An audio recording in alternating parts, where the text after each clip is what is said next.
He hits his backhand on the line! This is ridiculous! This is a fabulous match.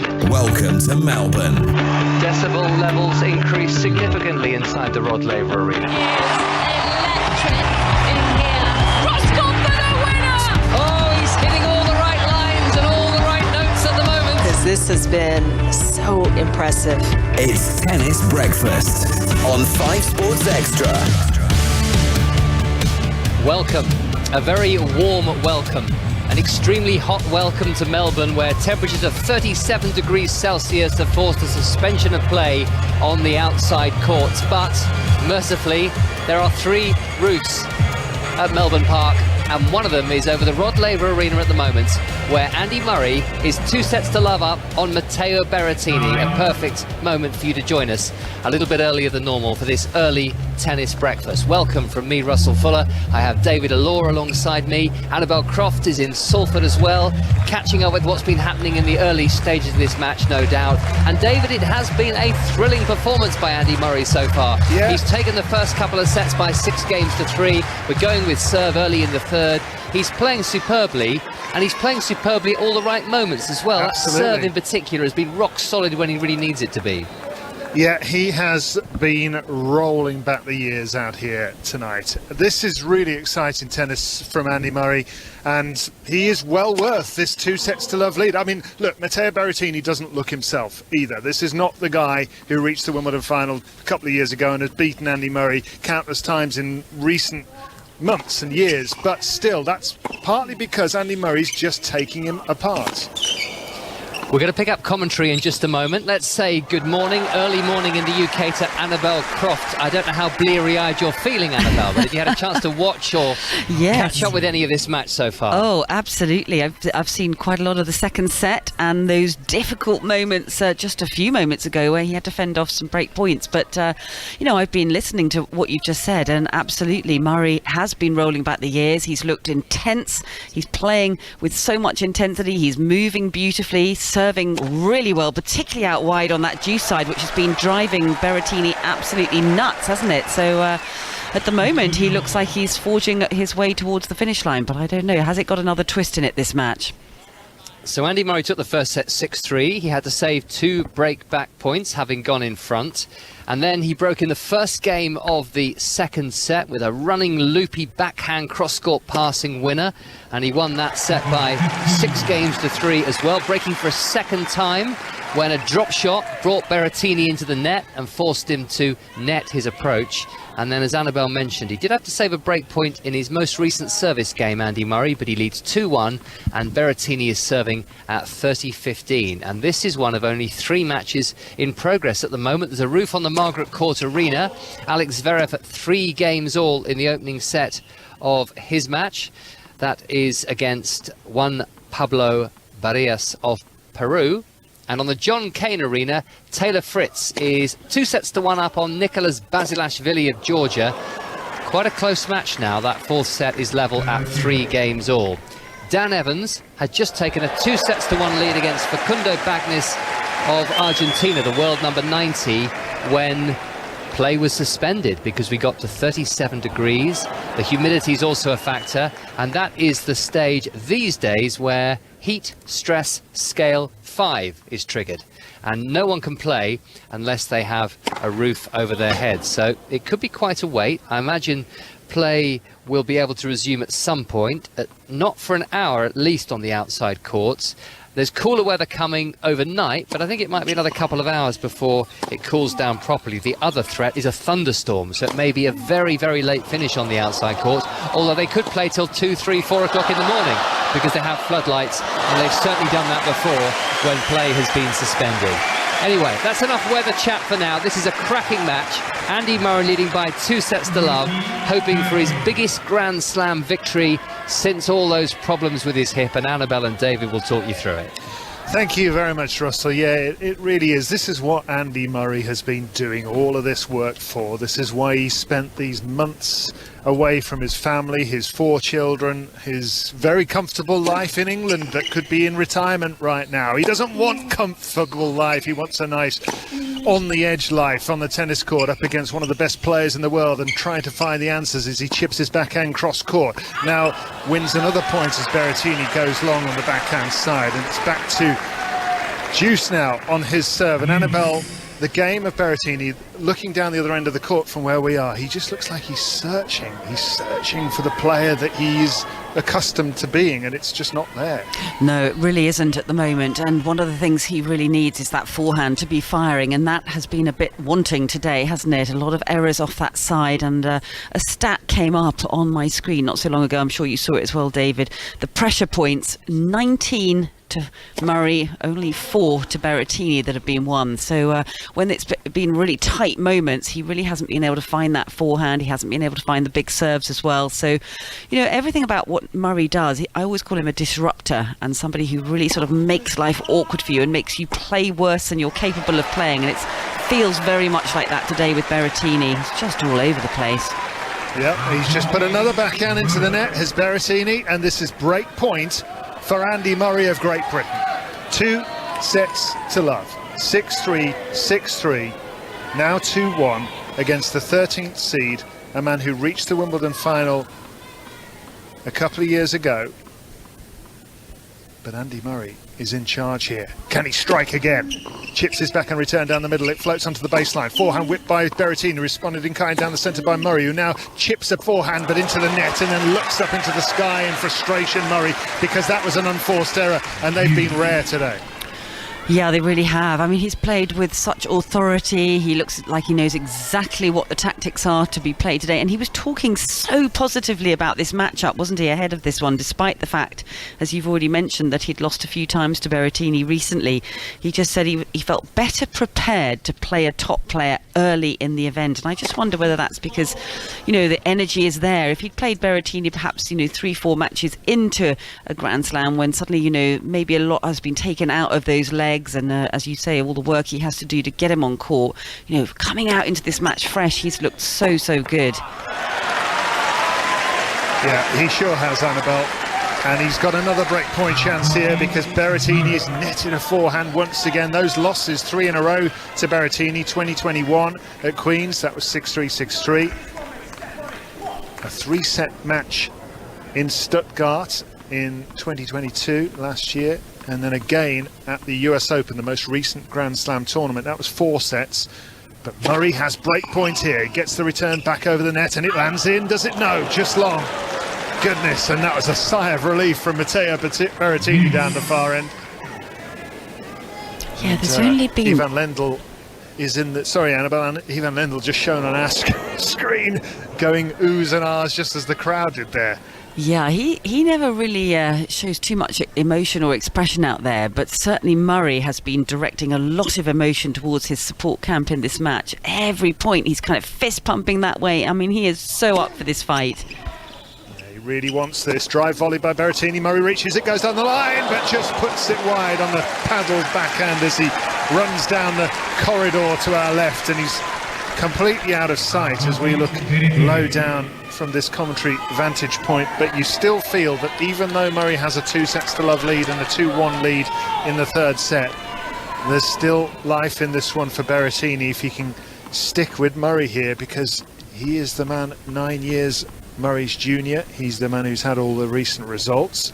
Murray hasn't, as Russell said, beaten a top 20 player since he had that surgery to his right hip, as Berrettini buries another forehand into the net. A top 20 player at a Grand Slam, that is. Yeah, that was a horror forehand, wasn't it? He really slapped at that one and just turned the face of the racket over too early, and that swing straight into the bottom of the net. And he's just constantly looking for that sort of fiery game that's so exciting when it's on, you know, on form. But as you said, just really not on the top of his game at the moment, Berrettini. But the serve still works enough of the time, and he's actually got a lot of first serves in today as Matteo Berrettini, as he moves to advantage in this game. 2-1 down in the 3rd set, 2 sets to love down. Berrettini, despite that scoreline, has got 73% of his first serves in today, which is astonishing to think that he's been broken all those times as he hits the big serve. You hear Berrettini's voice, and he wants the comeback, and he's not going to go down without a fight here. And Andy Murray still has work to do. 2 games though. Yeah, I mean, he does possess a wonderful serve, and that's what got him to that Wimbledon final a couple of years ago. But obviously with Murray, one of the great things we've always talked about with Murray is his ability to return serves, nullify the point, somehow get a racket to it and floats some of these returns of serve back to that baseline and sort of restart the point. And I think once they're into these baseline exchanges, in previous matches it's been Berrettini that's come out on top, but today not a bit of it. Murray's the one that's showing a lot more intensity. Yeah, Murray's broken the Berrettini serve 3 times today, and Berrettini has had 3 breakpoint chances. Murray has saved all of them. Here's a backhand that's hit cross court by Berrettini, only just about finds the corner. Murray lifts his forehand over the high part of the net and now hits his backhand cross court. He's moving Berrettini around well here, moving exceptionally well today is Murray. Little chip down the line by Berrettini, down the line Murray, but just long beforehand. And the index finger of Mohamed Laani, the umpire, goes out to signal the ball was indeed out. This is love 15 on the Murray serve. Oh, that was so close, David, wasn't it? I mean, it was a really well-hit passing shot attempt from Murray. And just again, okay, his backhand cross-court hit the top of the net, but the way that he's moving the ball around, and he's moving the ball into difficult positions, awkward positions, he's changing the pace, using the slice a little bit. That last rally, 16 shots.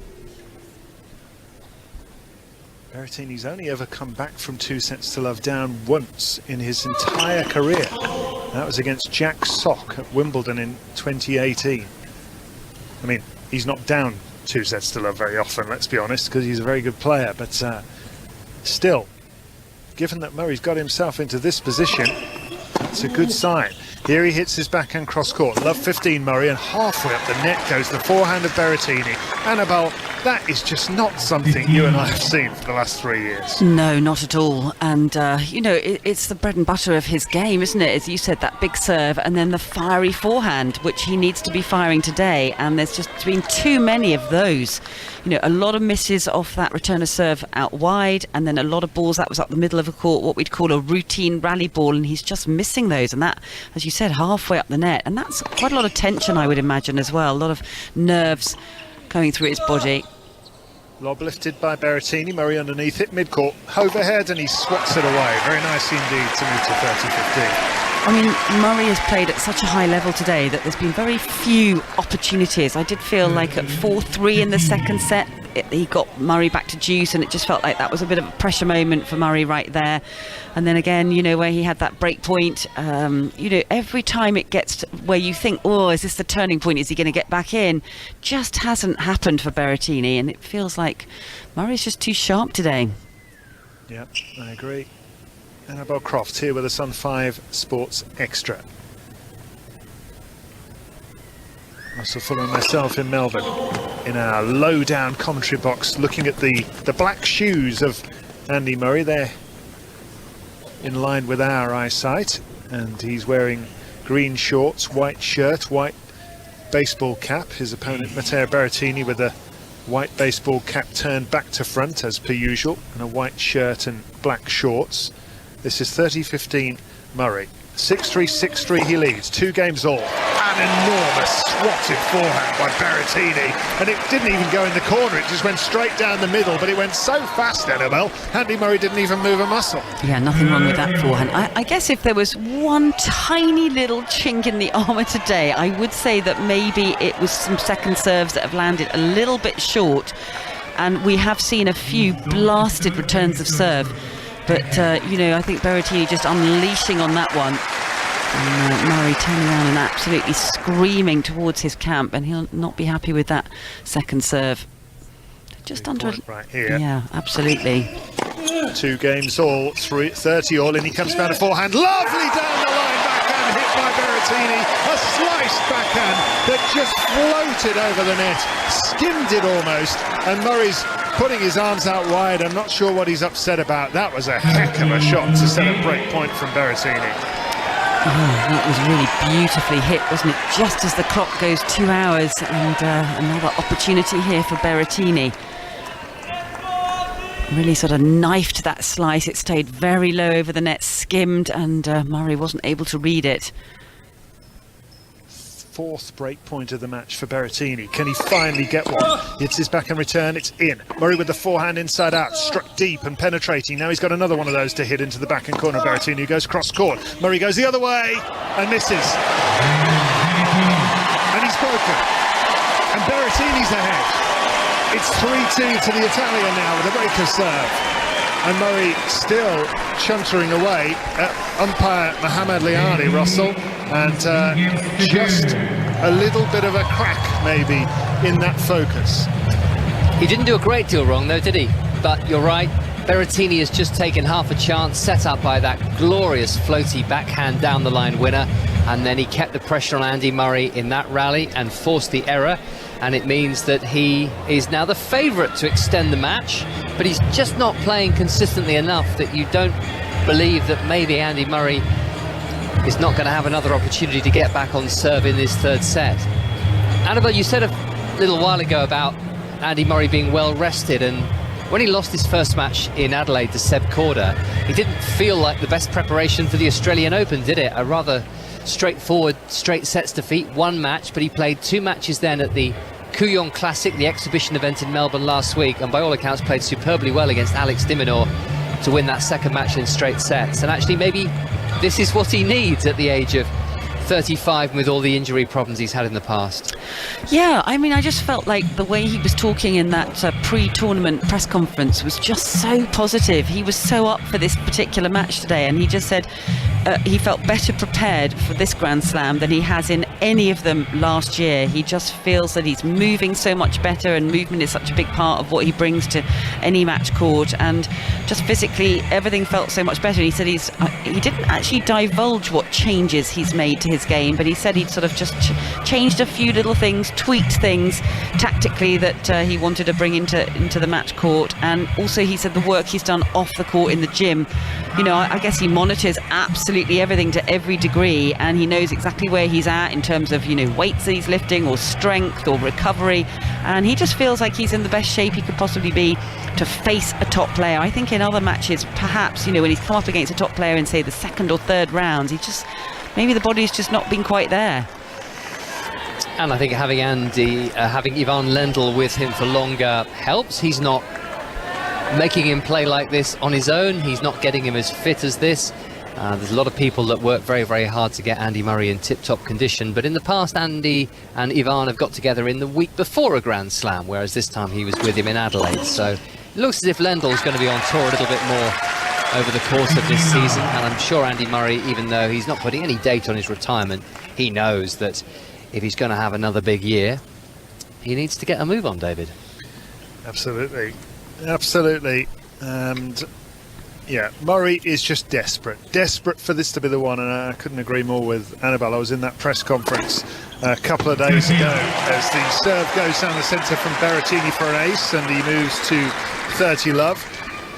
It was put to him quite early on in that press conference, you know, did your face fall when you saw that you were up against another top player in the first round of a Grand Slam in Matteo Berrettini? And he was bullish that, no, really, frankly, if this is the best I've felt coming into one of these, and I'm ready. And down the line goes the backhand from Berrettini, though. This is much better stuff from him, and he's moved to 40 love. 3-2 with a break. Yeah, it feels as if a sea change has come over this match, doesn't it? Murray's just lost a little bit of sparkle at the moment. You can feel I don't know, the energy's gone a tiny bit, and Berrettini is lifted by that. He was more on top of that last couple of rallies, and you know, being a bit more on the front foot, he looks a bit more, I don't know, settled, I would say. Yeah. I don't know if you noticed, David, at the change of ends, the previous change of ends, Murray shushed his team over the other corner of the court, and actually Berrettini was actually watching him while he did it, so he's keeping a close eye on the body language of Andy Murray out here. You can't win as a support team, can no, you? You're either too not. quiet or too loud. I know.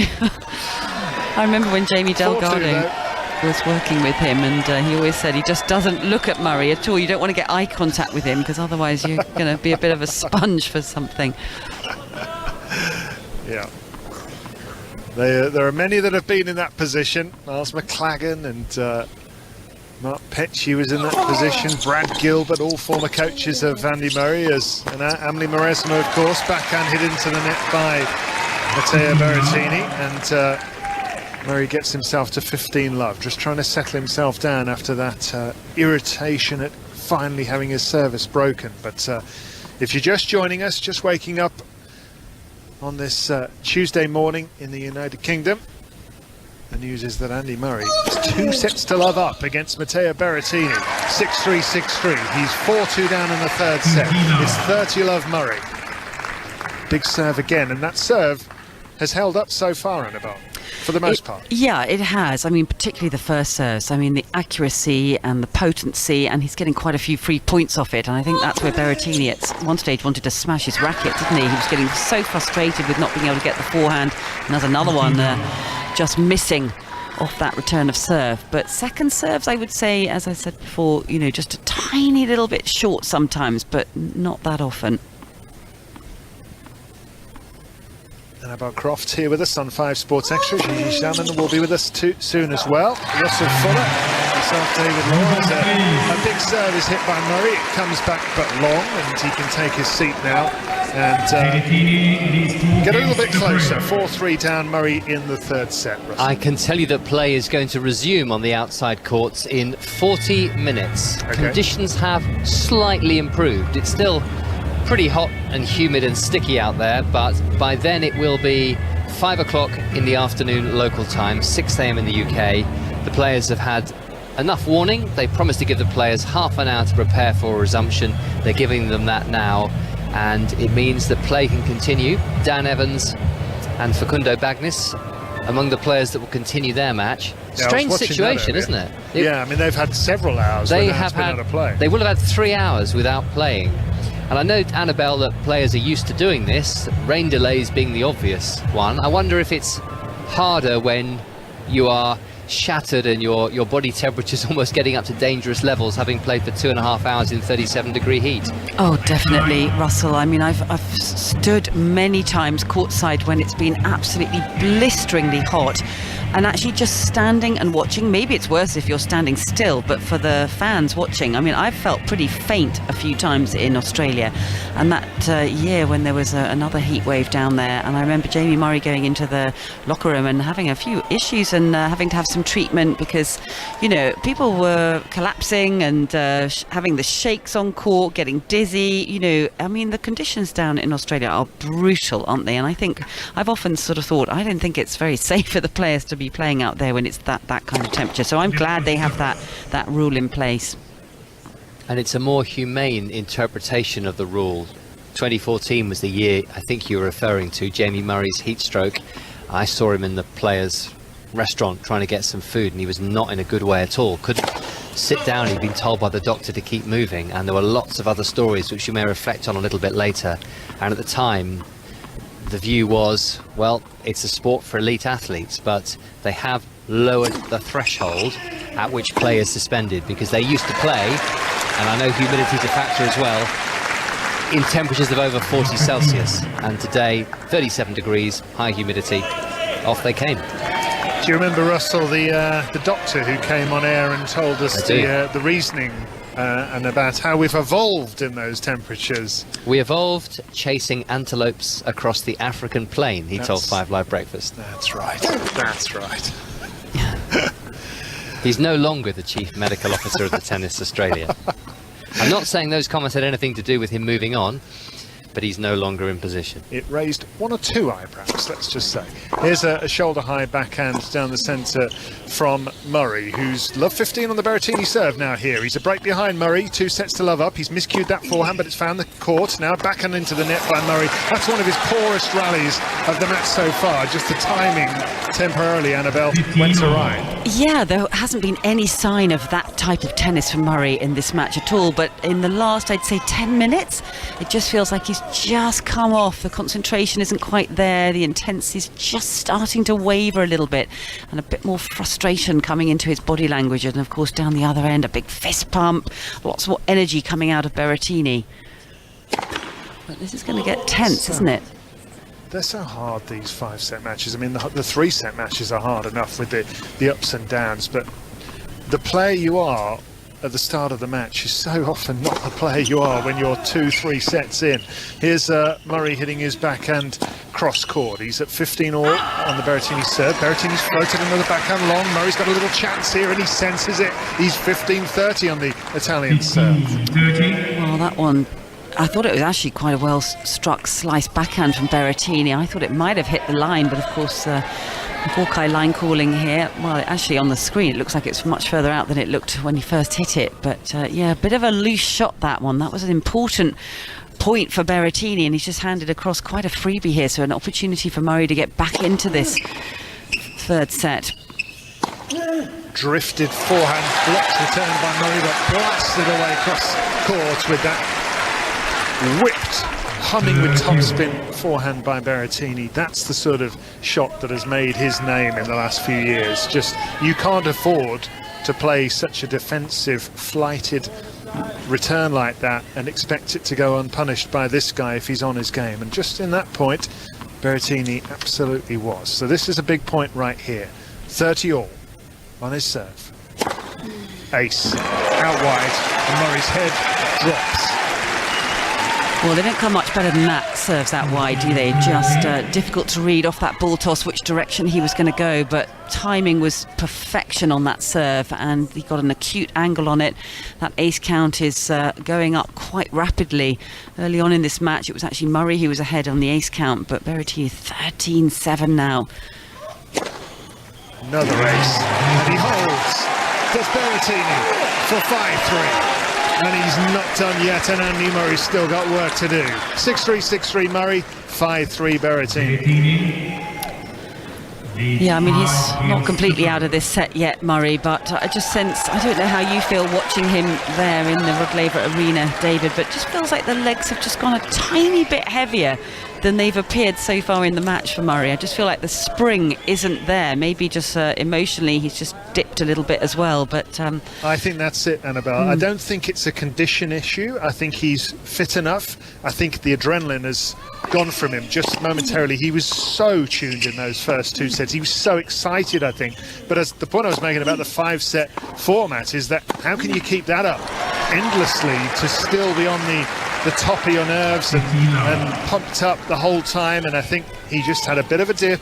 Berrettini landed a few blows, and he's definitely a little flat right now compared to where he was earlier on. But he started this 9th game off well, has Andy Murray, winning the point, moving to 15 love. 3-5 down, 2 sets to love up, serves out wide onto the backhand, and it goes long, does that return from Berrettini. We hear the little yelp of out from the electronic Hawkeye Live course. Do you like Hawkeye Live, Annabelle, or do you prefer real human beings to be out there? You know, of course I love real human beings because it brings sort of character to the game, but I must be honest that when we have Hawkeye Live, it just makes the game flow that much quicker. There's no arguing, it just speeds everything up, and I think you get the truth as well, you know, whereas it's a bit more frustrating when you have to sort of stop, let's have a look at the Hawkeye on the screen and then the countdown, and I just think it sort of slows things up a little bit.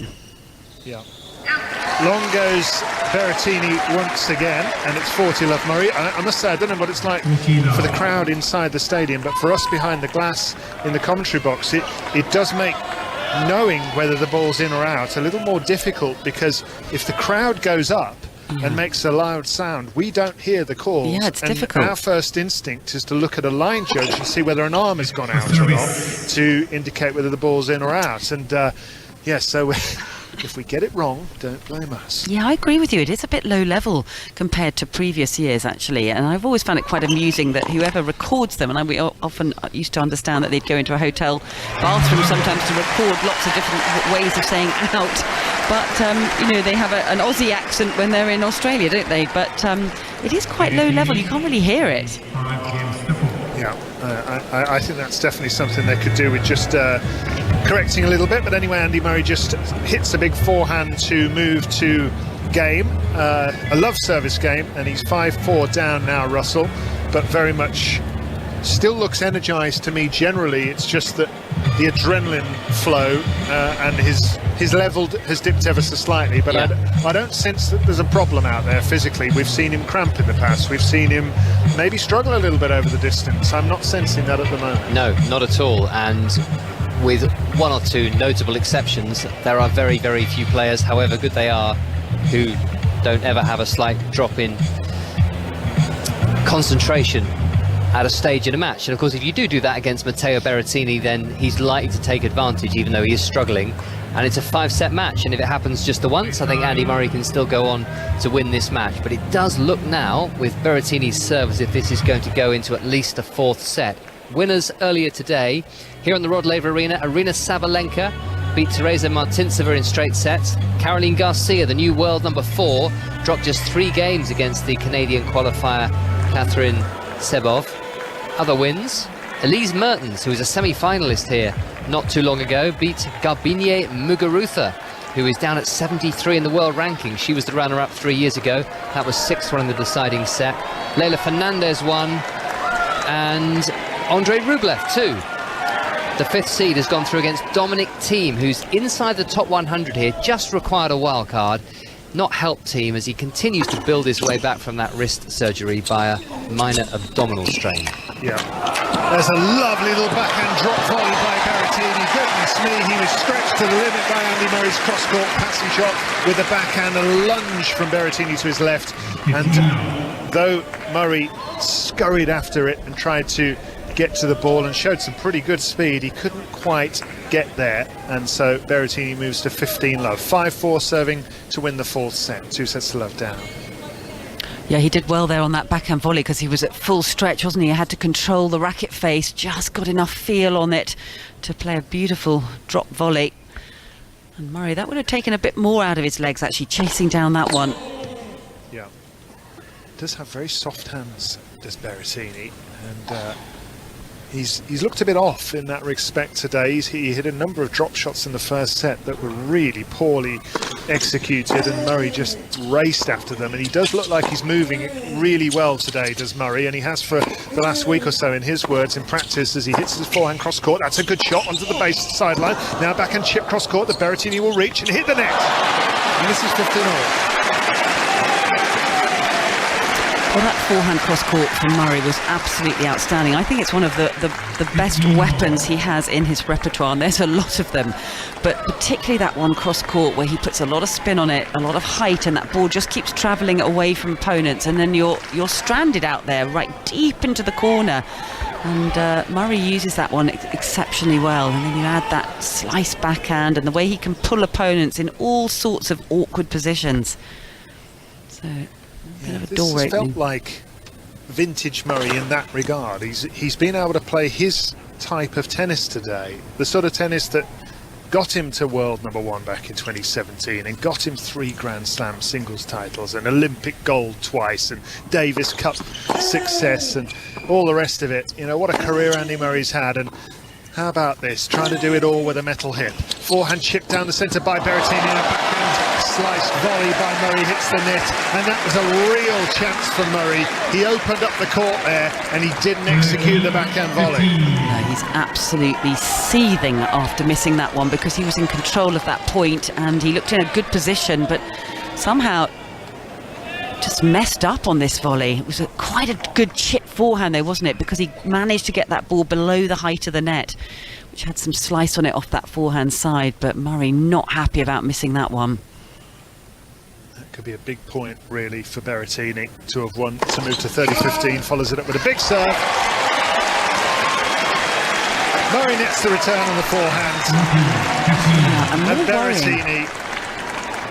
Sorry, David, I was just going to say more worrying is Murray keeps on just holding his back, actually. He's done it a couple of times. I've just noticed it again, where he's just holding it back towards above his right hip and deep into that back, and have to keep an eye on that. Absolutely. Set point Berrettini to extend this match. Smacks the serve down. The ball floats long. There's a few Italian flags in the stadium, but the main thing they want is more. There's a lot of people wanting Andy Murray to win this match inside the Rod Laver Arena, but they don't want it to be in straight sets. It's not going to be in straight sets. It's going to be at least 4, maybe 5. Murray leads 6-3, 6-3, but now it's a battle. 6-4 Berrettini, third set. Game on, Russell. This is the man who was a semi-finalist last year, who was the runner-up at Wimbledon in 2021. He's the 13th seed, but the ranking is a bit lower than it might have been if he hadn't had finger surgery last year, and then also the misfortune to miss Wimbledon, where he tends to accumulate quite a few ranking points. Not that he would have done last year because of COVID. To come later in Tennis Breakfast, we have Ons Jabeur against Timara Zidansek, and we have Novak Djokovic's return to the Australian Open up against Roberto Carballes Baena, determined to win a 10th Australian Open title. I really love playing in Rod Laver Arena, particularly in night sessions, so I've had plenty of success that hopefully can continue this year. I'm in a very good shape. I've ended the year in the best possible way and continued that form in Adelaide. I like the way I play there. I beat some really good players, especially in the last few matches of the tournament. So, I like my chances. I always like my chances, and I train as hard as really anybody out there. There's a lot of youngsters now that are very hungry, that want to win, and they want to take a scalp off you, if on the big stadium, and I know that, but experience of being in this kind of particular circumstances helps, I think, to have the right approach and do things in a proper way, because I know when I'm healthy and playing my best on this court, I have chances really against anybody. He's certainly going to have some chances, you would think, against Carballes Baena, who is 75 in the world and has lost in the first round in 11 of his last 19 Grand Slam appearances. He's very much the clay courter, but we do know that Djokovic has not had a perfect build-up. It started perfectly. He won the title in Adelaide and got a fantastic reception from fans there as he returned to Australia. But that right hamstring has definitely been a bit of an issue over the past 10 days. Maybe something that is very manageable, but he's referred to it in his news conferences, and he's cancelled or rescheduled a couple of practice sessions. That's to come later. The afternoon session, though, is still very much in progress here on the Red Laver Arena. It's an early tennis breakfast. Andy Murray took the first couple of sets against Matteo Berrettini by 6 games to 3, but Berrettini has bitten back in the third. He's won it by 6 games to 4, and a forehand down the line by the tall Italian has given him the first point of the 4th set against the Andy Murray serve.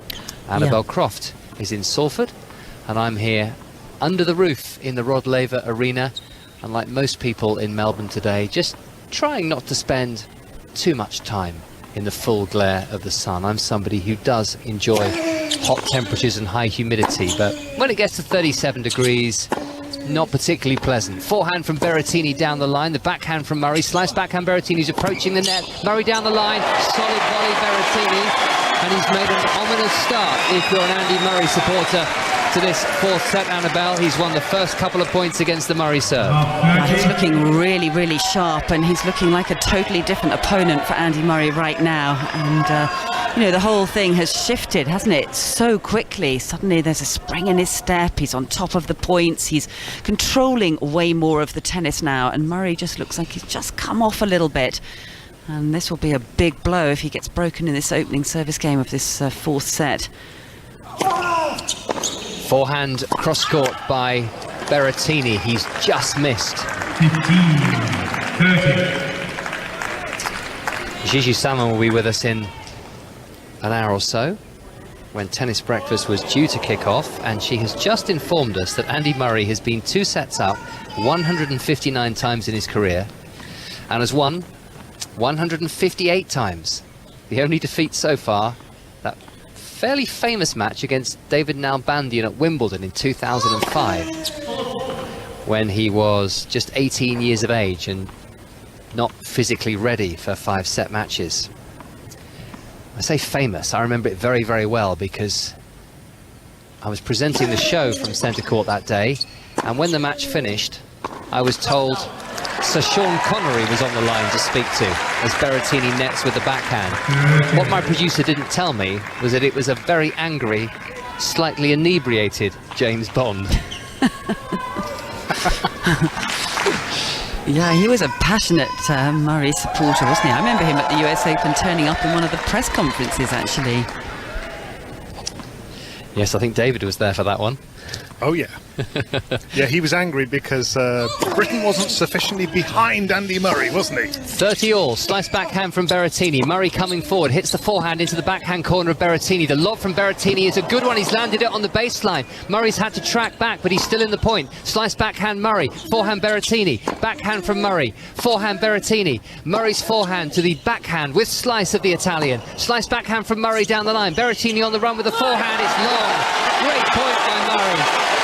Berrettini. Fabulous entertainment. There's the Scottish Saltire. There's another one waving inside the arena as Andy Murray wins an important point to take him to 40-30. Yeah, that was a huge point and stunning tennis from Andy Murray once again, just hanging in that point, really solid but awkward tennis once again. That slice backhand doing a lot of damage, finally eking out the error from Berrettini. 15 shots that last rally. And he needs to kind of bring that intensity back again, doesn't he, and show Berrettini where he's at emotionally at the start of this fourth set.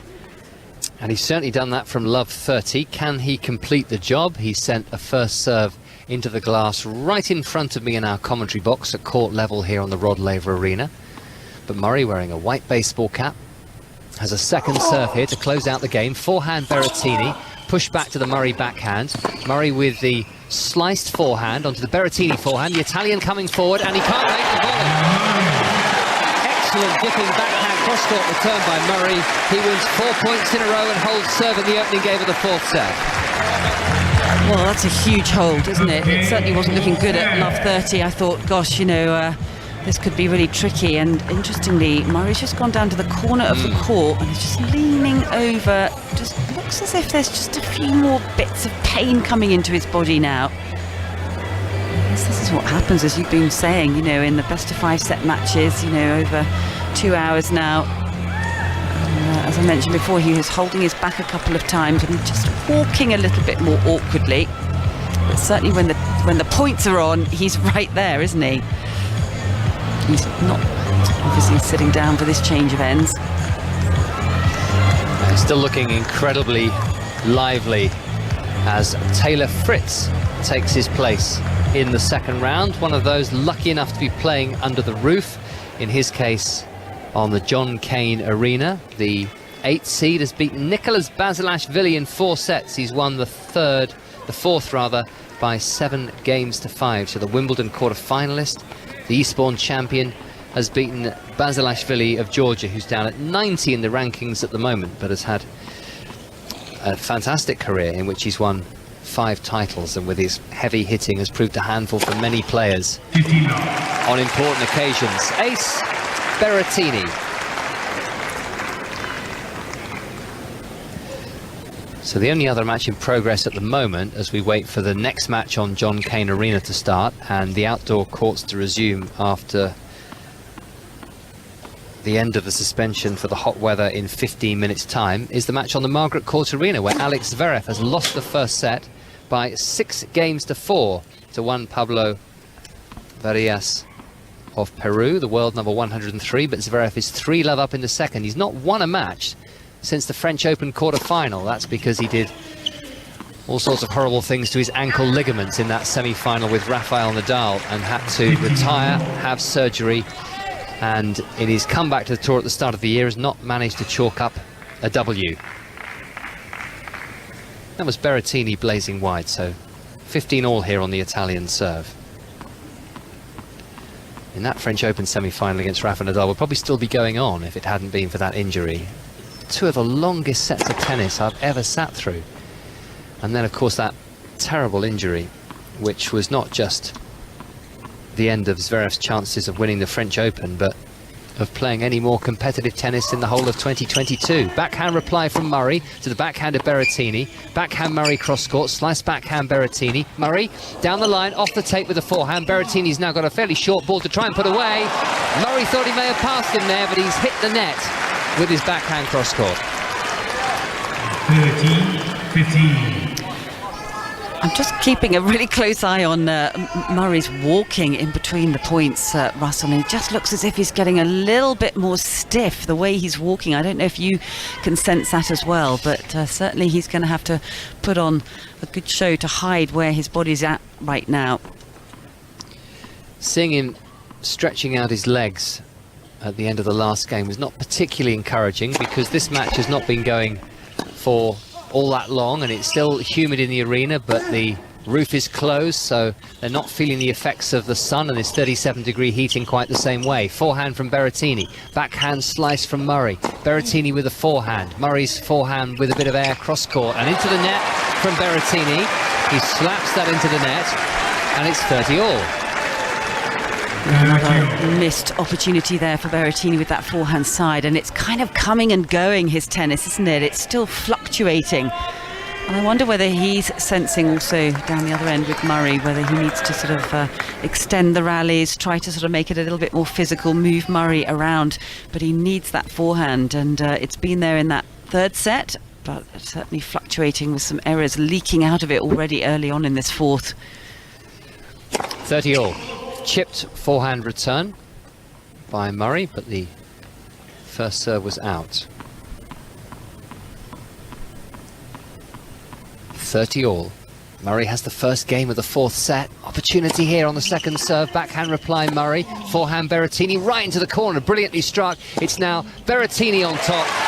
And it's a forehand winner for the 6'5" Roman. 30. Murray slapping his leg after that, and I think over the last couple of seasons, since all of the hip surgery and everything, I think one of the more difficult movements is coming out of that forehand corner for Murray, and that's the area that I think is going to start to be a little bit more underlined in this match. If Berrettini can move Murray out that direction, I think it's more difficult for him to push off and get back into position. And just a split second slower can be so costly, can't it, in these Grand Slam matches, particularly when you're playing somebody with the power and the pace of Berrettini. His second serve is onto the backhand of Murray. This is whipped down the line on the forehand by Berrettini. Murray's backhand with a bit of air onto the Berrettini forehand, and he's hammered that past Murray for a winner. And he holds two. And it's one game all in the fourth set, with Andy Murray leading Matteo Berrettini, if you've just woken up and switched on Tennis Breakfast on BBC Sounds and 5 Sports Extra, by 2-1. 6-3, 6-3 Murray, and then 6-4 Berrettini, and now one game all in the fourth. How are you getting used to your new hours, your tennis breakfast hours, Annabelle? Well, that's a couple of mornings that I've had to get up and set the alarm very, very early, so it takes my face quite a time to unfold at that time in the morning, but but it's still pitch black outside over here, I have to tell you. So yeah, it seems to get light quite late in Salford. And yesterday we did have, believe it or not, a little bit of snow outside the window, and then suddenly that disappeared and then the sun came out. But yeah, no, I'm coping okay, actually, especially when you've got a match like this to enjoy. I think I can empathise, even though I'm in 37-degree heat, because it was only 2 years ago that we all had to do the Australian Open from Salford, you'll remember, because of the pandemic and the incredible difficulties of getting to Australia. Forehand cross-court, lovely volley, snap volley by Murray, deep into the court, angled cross-court on the forehand. Well, I think the wonderful thing about Murray's tactics and his brand of tennis is that even if he is feeling it a little bit physically and things are changing with his body in this match after 2.5 hours, that he has so many options at his disposal to be able to hide behind it and sort of bring in some different tactics. I wonder whether he might be sneaking up forward a little bit more as well. Murray's forehand down the line, pushed down the line to the slice backhand of Berrettini, and there's a complete miss-hit by Murray as he puts the forehand into the net. 15. So what do you do for breakfast? Well, yesterday I came in pretty early and then actually went back for breakfast and then came back again, and today it's going to be the same thing, but in the hotel they do a good bacon and egg, so I'm a bit of a bacon and egg girl, I'm afraid. Good, so you can have that every morning. I remember 2 years ago that wasn't an option, if you remember, because of course you couldn't eat in public places, in hotel restaurants. Good hitting again from Murray here. Berrettini looking a little bit exasperated as he nets on the backhand, and these are 2 game points for Andy Murray to move 2-1 in front in the fourth. So I think in those days it had to be a takeaway. Yeah. And it was either porridge or it was probably a sort of bacon and egg bap. Yeah, I remember that. Yeah, a bit stodgy. Yes, it was a long way away from smashed Avo. Into the net with a forehand, Berrettini. Murray holds and leads by 2 games to 1.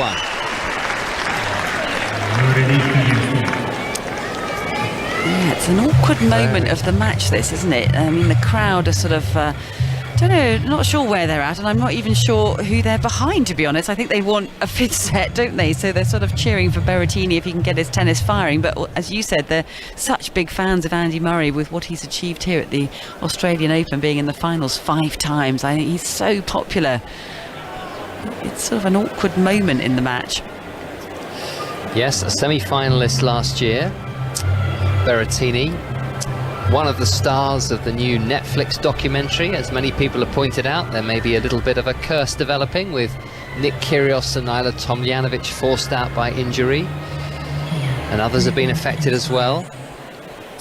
Andy Murray, though, perennially popular here, not just because of the fact he's been the runner-up 5 times, because of the way he's played the game around the globe, and I think the stance he's taken on certain issues as well. I think we feel that his Grand Slam winning days are behind him. It probably would be the sports story of all time, wouldn't it, if Andy Murray won the Australian Open title at the age of 35, having lost 5 previous finals. But we dare to dream, Annabelle. Yeah, and I think I remember sort of interviewing him about a year ago and asking him where his dreams were in terms of Grand Slams, and he, you know, it was pretty clear he still believes he can win one. And I think even though he's been disappointed with some of his matches later into tournaments, say like I said earlier, 2nd or 3rd rounds, and he was disappointed with some of the results last year, but then he's still got those wins over Tsitsipas and Kyrgios. And when you think Kyrgios being in the finals of Wimbledon, I think he sees it like that, but he's also very clear that he doesn't want to reflect back at all on what he's achieved, and he only wants to look forward and look positively towards what he thinks he can achieve, because he knows that time is limited in his career right now. When he plays like this, or certainly the way he played for the first couple of sets, then it does give you hope that perhaps something truly miraculous could happen, or get close to happening. I think the grass of Wimbledon is the one Grand Slam where we particularly think maybe there's a chance of Andy Murray having a run into the 2nd week, maybe making a quarter-final. I still think it's going to be incredibly difficult for him to get any further than that, but you just never know, and that's why we all keep watching sport, isn't it, for the unpredictability of it. Berrettini here at 15 love, 1-2, missing a forehand, so Andy Murray is just trying to G himself up, and he'll be fully aware that even though Matteo Berrettini has improved in the course of the 3rd and the 4th set, he's not at the peak of his powers, and Murray is playing really, really well. And he's still got an excellent chance of closing this one out in 4, if he could get the break. Yeah, he definitely does. I mean, Berrettini, as I said, is just in and out at the moment. You know, it feels like he's slightly on top in terms of the longer rallies, but still errors leaking. You know, never quite sure when they're going to come. Not completely Lob trusting from Murray the at forehand. 15 all. It's a defensive one, and it's a solid smash by Berrettini. None of us Is it a case of the taller you are, the easier it is to smash, Annabelle, or does it not really work like that? No, I think it's more of a mental thing, to be honest, and particularly looking up. I don't know how dark it is looking up into Melbourne at the moment. It's certainly pitch black over here in the UK, but yeah, I think if you're tall and you have a big serve, then usually it follows that you have a great smash. But I think that Murray's smash actually has never been one of his really strong points, and it hasn't been for Djokovic either. No. 30-15 Berrettini. Often they have to worry about the sun.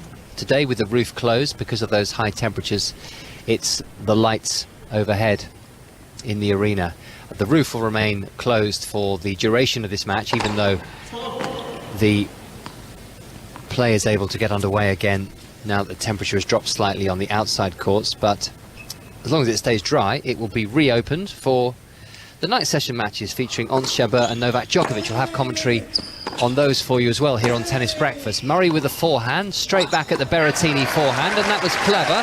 Berrettini was running across the baseline, and Murray didn't give him any width at all, and it forced the error on the forehand. And for the second game in a row, it's 30-all on the Berrettini serve. Yeah, that was a bit awkward for Berrettini. He was kind of almost overrunning that, wasn't he? And then got a little bit tucked up on that forehand, and he's got himself into a bit of a big pressure moment here. If Murray can eke out a breakpoint opportunity here, he can smell it at the moment. 1-2, 30-all, Berrettini down the tee, high backhand return long by Murray.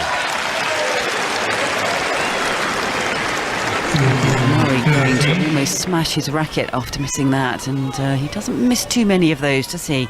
So many times gets so many returns back into play.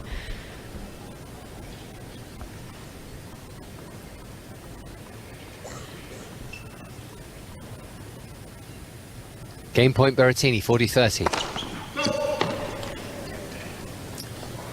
Trying to unleash the hammer down the centre. Misses the first serve. Second serve on the first game point of this particular game for Berrettini. Forehand return Murray. Berrettini's off forehand. Murray with the backhand to the Berrettini forehand. It's whipped down the line. The passing attempt by Murray and the drop volley by Berrettini, which he celebrates because it draws him level at 2 games all in the fourth set. Remember, he's trailing Andy Murray by 2 sets to 1 in this first round match at the Australian Open. And the walk of Murray is getting a little bit slower in between each point, and we're just seeing a little bit more of this type of play and tactic from Berrettini, where he's coming forward more and finishing points with that drop volley, and it's paying a lot of dividends.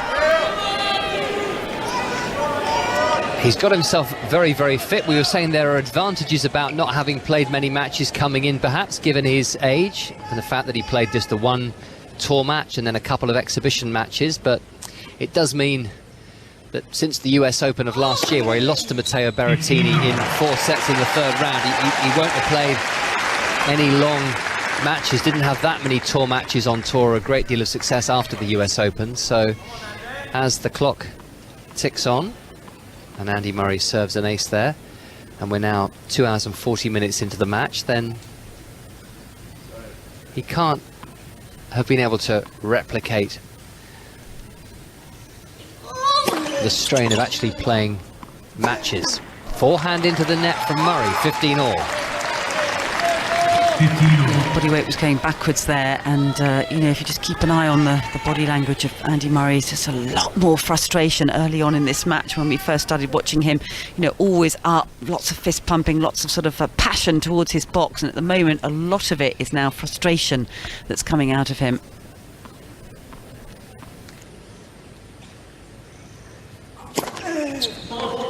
$15-all, missed first serve by Murray, who was a finalist twice on tour last year in Sydney and then in Stuttgart, where he was beaten in the final by Matteo Berrettini, and he pulled a stomach muscle which ruined his preparations for Wimbledon, even though he was ultimately able to play at the championships. Forehand from Murray. This is good clean hitting, and Berrettini's slice backhand down the line is just wide.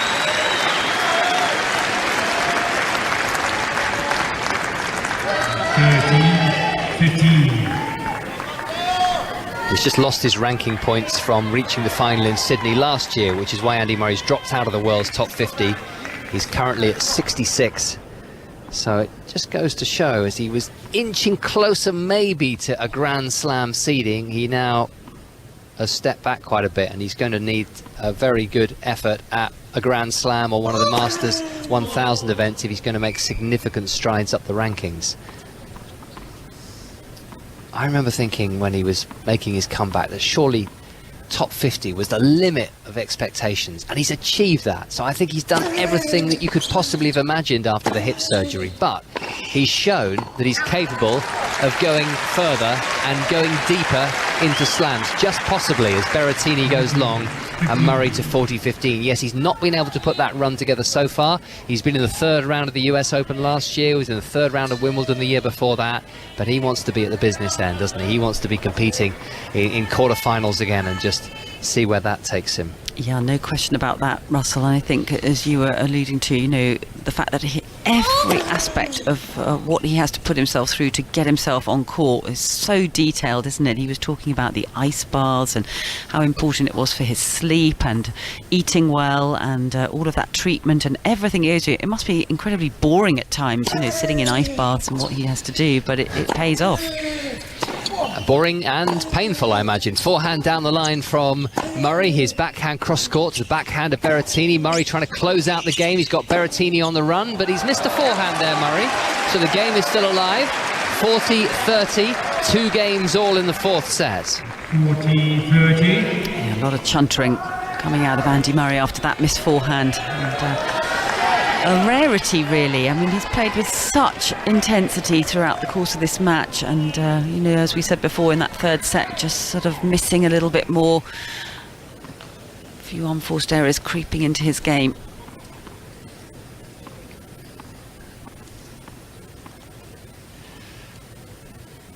Game point still for Murray. First serve missed. Last year, Murray got his first win at the Australian Open since 2017, when he beat Nicolas Basilashvili in 5 sets in the first round. Backhand reply from Berrettini, the drop shot from Murray. Berrettini plays it to the back of the court, the lob from Murray, and the paddle smash into the net by Berrettini. Murray so rarely fluffs his lines when he's lining up a lob, and it's another important hole for Andy Murray. It inches him a little bit closer to the finishing line. On serve in this 4th set with a 2-1 lead. He leads by 3 games to 2. Later, commentary on Novak Djokovic against Roberto Carballes Baena. And before that, it's Ons Jabeur, the runner-up at Wimbledon, the runner-up at the US Open, the 2nd seed against Tamara Zidansek, the world number 98 from Slovenia. Let's hear about Jabeur's hopes to go one step further than Wimbledon and the US Open in 2023. I just like to give every round what every round deserve, you know. And for me, yes, the goal as second in the world is to be in the 2nd week, is to make finals. And yes, I like this kind of pressure. I'm gonna put more pressure on myself because I feel like sometimes you just need that, you know, to be one of the top players. I tell you guys what I want to achieve. I tell you my goals. I put it out there, and it's like I make a promise for you guys, and I hate to break my promises. So I see it that way, you know. Just I want to tell you guys I want to win Grand Slams, and I was like, okay, you're expecting me to win, so like I can't disappoint you. And I want to be number 1 in the world, not just the number but also the level and the discipline around it. And I want to win more titles and get that Grand Slam title for sure.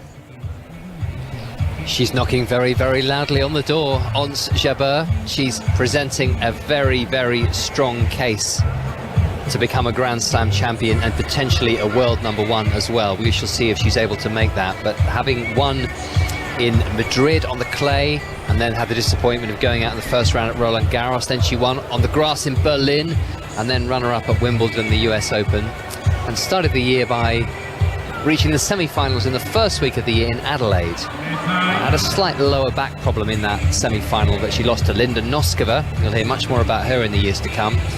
Opted not to play last week, but I think we're assuming she's fully fit again now. Lots of precautionary withdrawals from tournaments in the week before the Australian Open.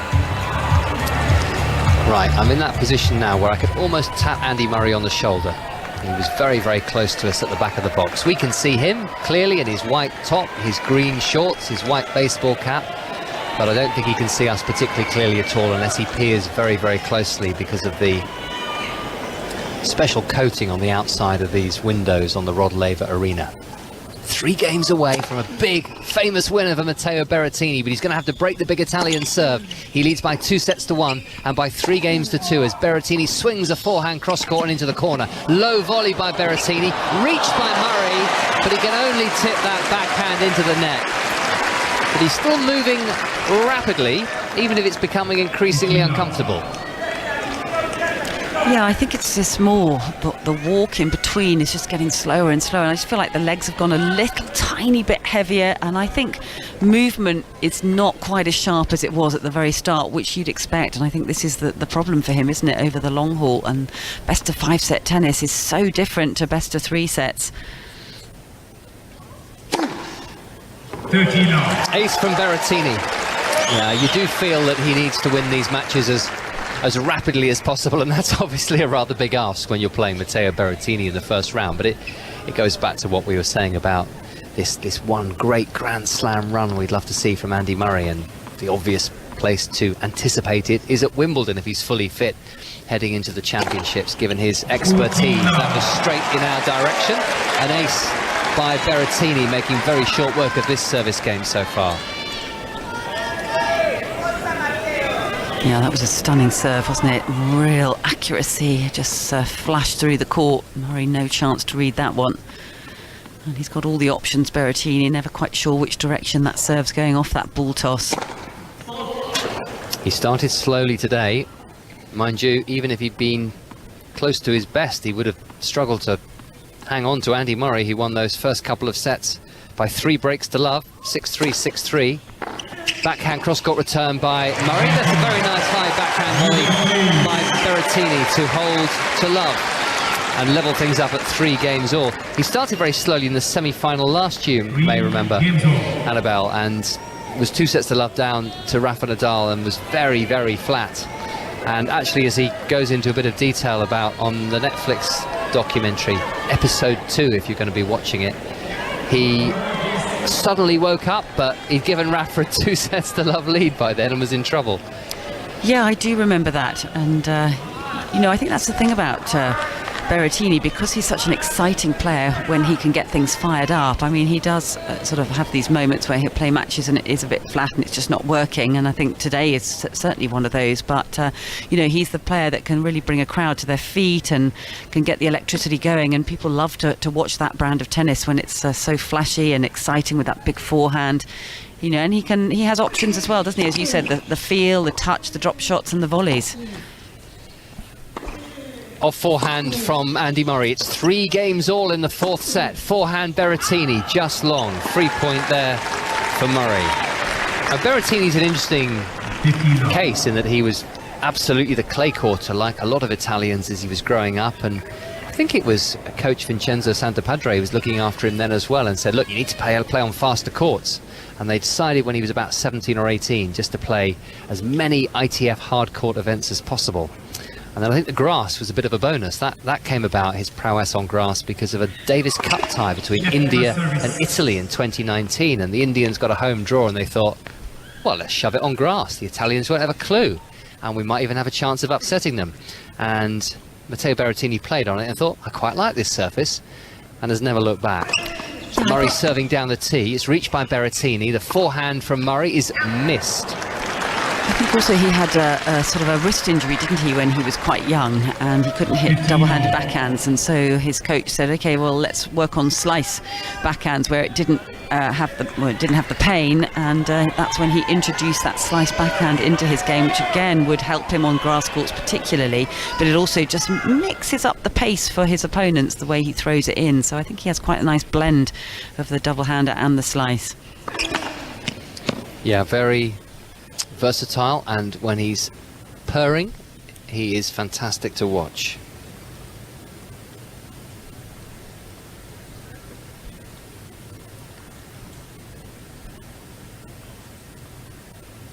Three all, 15 all. Pressure on Andy Murray's shoulders in front of us in the BBC Rod Laver Arena commentary box. Slice backhand Murray down the line. Keeps that very low on the court. Good reply on the forehand by Berrettini. He's now playing a half volley forehand from the baseline, but Murray will put that one away. Flirted with the sideline, but it was decisive, and it's moved into 30-15. Well, that particular slice backhand from Murray is one of my favourite shots to watch, and it's not just a routine slice backhand, it's the way he comes inside the ball, and when the ball lands on the other side, it's swerving away from the opponent, and again pulling Berrettini out of position, which caused him to have to play that half volley. So the slice did a lot of damage there for Murray.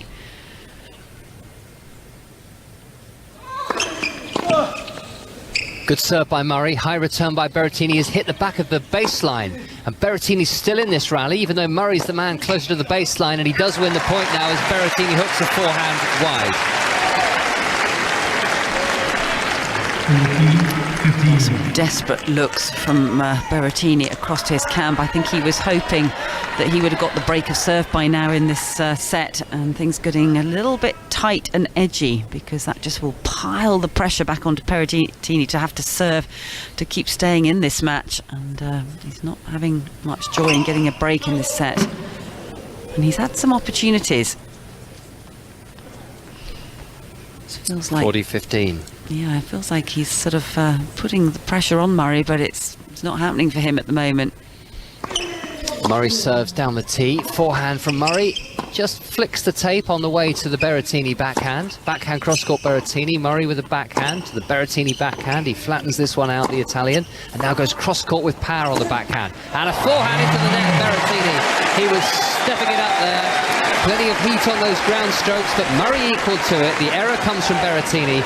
And at 10 minutes past 6 on the second tennis breakfast of the Australian Open 2023, Andy Murray is now 2 games away from the second round of the Australian Open. Mind you, he's still going to have to break the Matteo Berrettini serve. He leads by 2-1 and by 4-3, but he's looking pretty solid again, Annabelle. Yeah, he's definitely picked his level up again. The intensity is back, the fist pumping is back again, and you know, I think he often uses his body language like this to certainly get into the head psychologically of Berrettini, and he's dialed in again. He had that little bit of a wobble, but you know, the wonderful thing about the scoreline in tennis, the fact that he's hung on to his service games and is leading the way out in front in this fourth set, it just piles so much pressure on, and the early points in the next service game of Berrettini are going to be absolutely key, because you know, any little blip or let up in this next service game for Berrettini, he could be looking at curtains. Murray done a great job to get his level back up again. Dan Evans and Facundo Bagnis are underway again. First game of the fourth set after a delay of some 3 hours, and with Bagnis trailing 2-1, he's serving first game 40-30 in the match under the roof on the Margaret Court Arena. Alex Zverev has levelled the match with our lucky loser from Peru, Juan Pablo Varillas, by taking the second set 6-1, and has the break in the third and leads 2-1.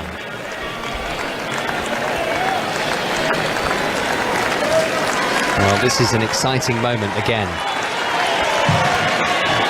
It is the Matteo Berrettini serve we're talking about, but it might be just one break the way Andy Murray is serving. What a reception for both of these men. It's Berrettini 2-1 down, 4-3 down.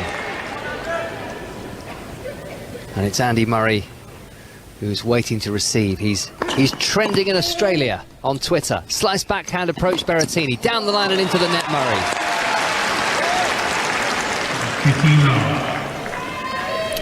Well, that was a very positive approach from Berrettini, wasn't it? Again, trying to move forward, trying to knife that sliced approach shot.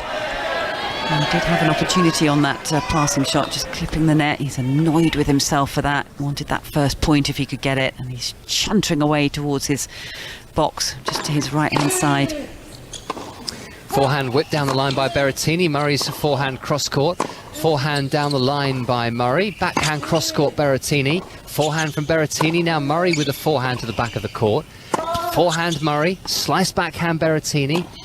Slice backhand cross-court from Murray, and down the line for the winner goes Berrettini with the forehand. Well, he showed a lot of patience in that rally, Berrettini, having to use his footwork and keep light on his toes to get around that ball to find the forehand. And I thought a couple of the early forehands in the rally were a little bit short from Berrettini, but good footwork for that last forehand. Really finding the space. 30 love. 3-4 under the roof because of the extreme heat earlier in the afternoon on the Rod Laver Arena. Good serving from Berrettini, a blocked return just wide and just long by Murray. This feels like a swift service game, doesn't it? Just what Matteo Berrettini needed. Yeah. The first point of Service games when the scoreline is getting as tight as it is, so important. As the percentage has gone up to about 84% for Berrettini. So far this year, 3 out of 5 wins. Italy reached the final of the United Cup team competition. Beat Casper Ruud, who's the second seed here. That was a big win for him. Slice backhand Berrettini down the line. Murray with the forehand to the drop shot of Berrettini. And he's got a perfect service game there. Ending with a lovely touch on the backhand drop shot. And he's held to love. And it's now 4 games all. The defeats that Berrettini had were to Stefanos Tsitsipas and Taylor Fritz. So a couple of players ranked a little bit above him at the moment, but they didn't go his way. So he's been up and down, not too bad. Matches in his legs. You might think a nice platform to play really well at the Australian Open, and that may well be the case. We've often seen players start slowly, haven't we, being caught cold in the opening round, and they can often afford to do that. But if you go 2 sets to love down to Andy Murray, then that's different gravy. Yeah, the clock just ticked across to 3 hours exactly as they start this really important service game for Andy Murray. 4 games all. Forehand from him onto the backhand of Berrettini, who's covered a lot of ground already in this rally, and there's the off-forehand winner by Murray to ensure that the Italian need run no more.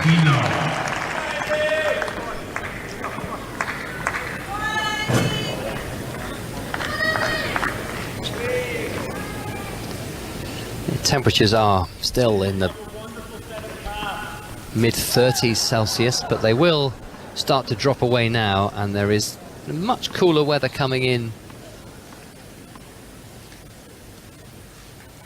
over the course of the night, really, and tomorrow morning as well. There's going to be some rain around tomorrow, and it'll be much cooler, probably only low 20s Celsius. Backhand cross-court from Murray. That's beautiful!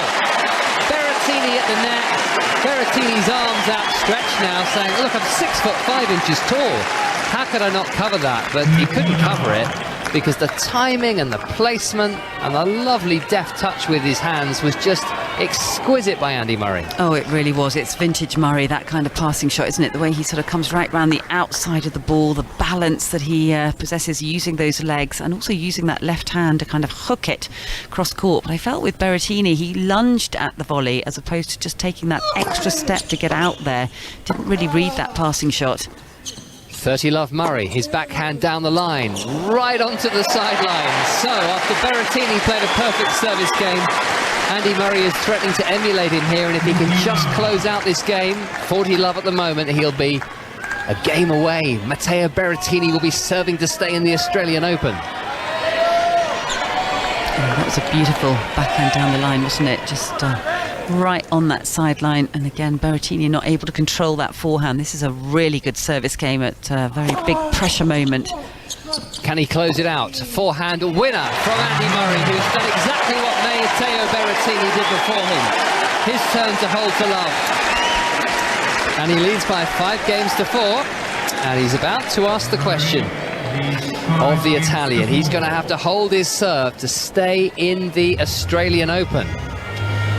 Yeah, I've seen more fist pumps from Andy Murray in the last, half an hour or so than I think I've seen in a long time. I mean, he's definitely doing it to make sure that Berrettini can see what he's doing.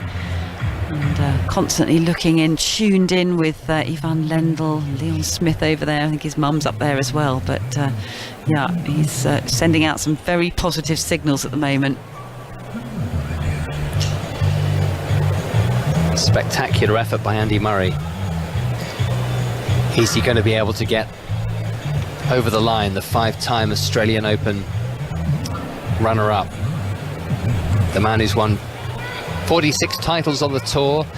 The last was in Antwerp in 2019, a couple of finals last year, so certainly in the smaller tour events he's been very competitive in patches, but he was publicly reprimanding himself for not being fit enough in the latter stages of last year, not spending enough time in the gym. Sort of suggested with a family, and he's got plenty of kids, that he'd taken his eye off the ball a little bit, not prioritised the time in the same way, but you can't accuse him of that anymore. 3 weeks in Florida with Mark Hilton and Ivan Lendl, and his fitness and physio team has got him to this position now. The chance to break the Matteo Berrettini serve, knock out the 13th seed and take his place in the second round of the Australian Open. Murray leads by 2-1. Berrettini at 4-5, serving now. A look at a second serve for Andy Murray.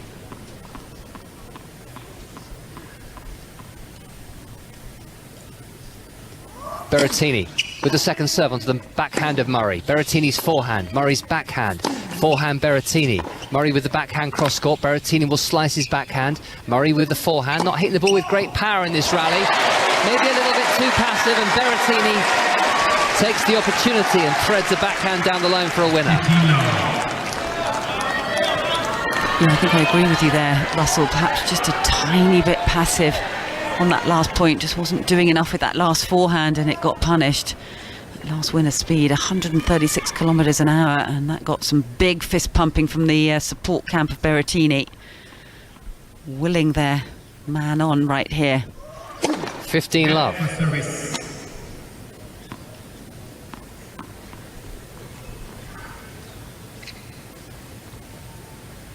Berrettini 1-2 down in sets, 4-5 down in games. Second serve, forehand returning to the net from Murray.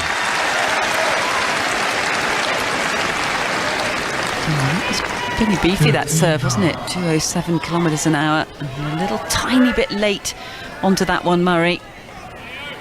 Yeah, that was actually a first serve, wasn't it? Not a second serve. So good serving by Berrettini.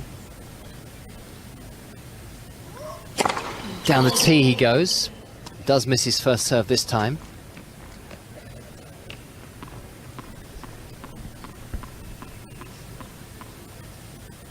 Love, second serve Berrettini, serving to stay in the match. Forehand return Murray, forehand Berrettini, that's a miss. He's just snatched at that forehand a little bit and dragged it wide. Yeah, he's always constantly trying to get the balance right, Berrettini, because he wants to unleash that big forehand and he needs it to be firing. It's certainly got better and better as the match has gone on. But at big moments like that, you know, there must be a lot of split-second decisions to be made when he's shaping up for a forehand. How close to the lines does he go? Does he pull it back a bit? Good serve by Berrettini. Murray cannot control the flight of the backhand return. That'll be a relief to Berrettini, won't it? Just getting a free point like that. Really staying quite mentally strong, Berrettini, at the moment. Not easy chasing the scoreline the whole way through this set. 40-15, Berrettini with another excellent serve, and Murray is not able to make that return either, so a succession of excellent service games continues. 5 games all, fourth set. Yeah, this is what Grand Slam tennis is all about, isn't it, Russell? Kind of getting into the heart of these best-of-5 set matches, and not quite sure which way it's going to go. The crowd have no idea who's going to win this. It feels very split in terms of who they're cheering for. And I'd love a bit of a roller coaster ride here. The pressure switches back to Andy Murray. 3 hours and 8 minutes into the match, and he starts with an ace.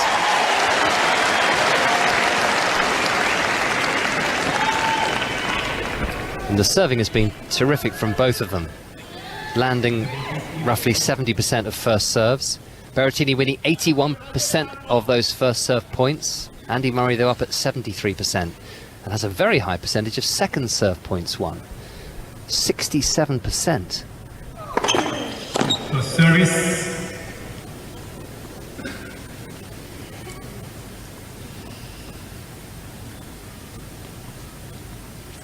15 love. That was a let. Murray serving from in front of us. Just missing that first serve. Dan Evans' match has resumed, as I mentioned, and Evans currently has 3 game points at 40 love to level at 2-all in the fourth set against Facundo Bagnis. He's in the same position as Andy Murray for now, and he leads by 2-1. Forehand return Berrettini, backhand steered down the line by Andy Murray. His forehand, slice backhand from Berrettini, forehand Murray, backhand cross-court Berrettini, Murray with a double-handed backhand to the forehand of Berrettini. Now, cross court with a forehand goes Murray. He'll slice his forehand, punch it back in play, Murray. And Berrettini has landed this on the sideline. Murray can't quite believe he's managed to do that. He's slicing his backhand long. Instinctively, he looks as if he wants to challenge, but then sort of realises he doesn't have the power. Yeah, not much point. I must admit, I thought that was drifting wide. It looked wide when it landed, and Murray was staring down at the line like, how on earth could that possibly be in? We've just seen it on the replay, Hawkeye, and it was plumb on the line. I'm with you. Watching it in real time here in the stadium, that really looked like it was going to drift wide and the point would be Murray's. Instead, it's 15 all. Down the tee he goes. Excellent serving. 30-15, service winner. Well, really smart, because he's changed up that serving pattern from the very start of the match, where he was getting so much joy out of the Berrettini forehand when he kept on going out wide, and now he's switching that tactic, and that's a couple of times gone up the middle. I think Berrettini's expecting it out wide and then is a little bit late to it. So good serving.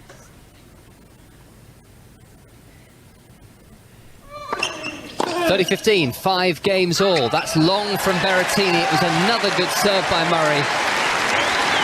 Really, again, so far, a virtually perfect game, but still work to do. 40-15, 2 game points for a 6-5 lead.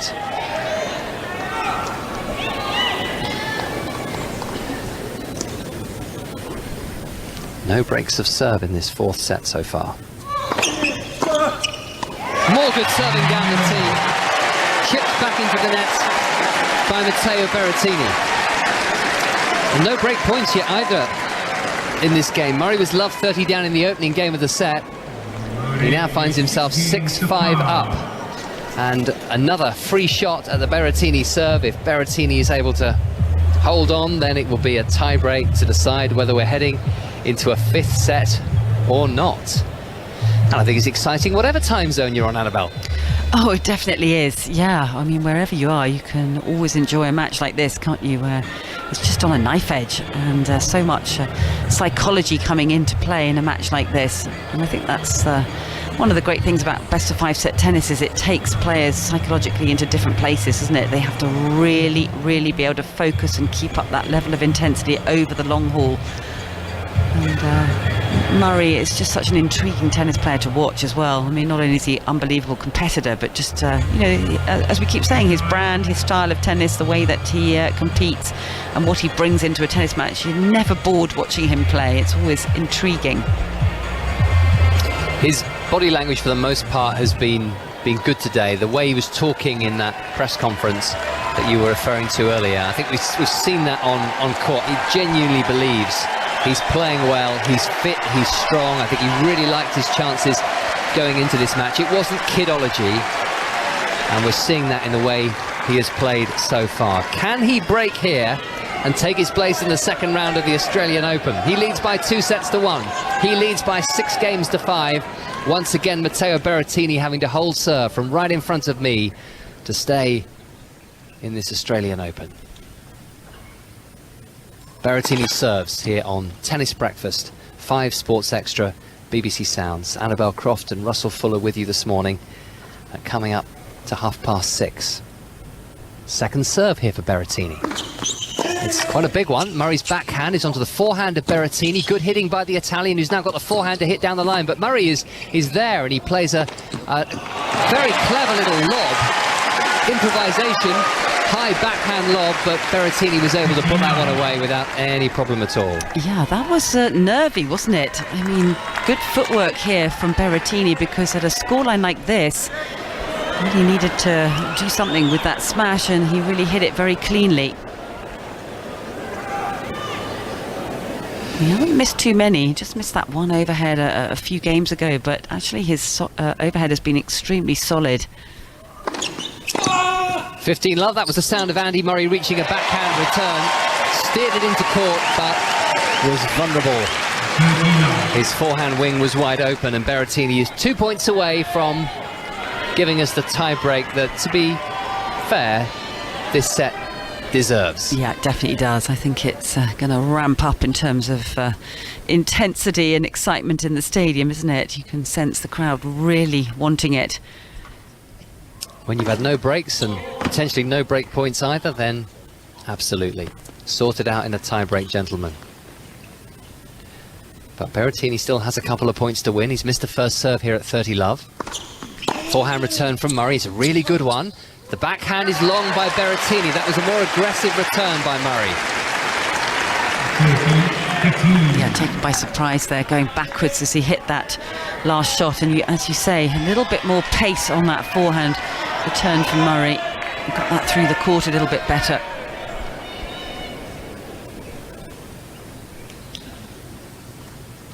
(30-15) Berrettini.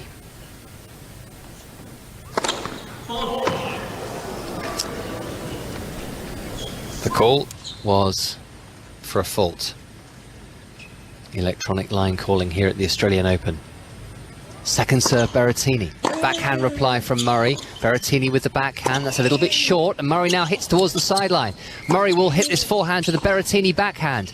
Backhand from Murray to the backhand of Berrettini, who's back in this rally now. Murray with the forehand. Berrettini with the slice backhand down the middle. Murray's backhand. Berrettini slices his backhand. Murray with the backhand cross-court. Very close to the sideline. And Berrettini nets.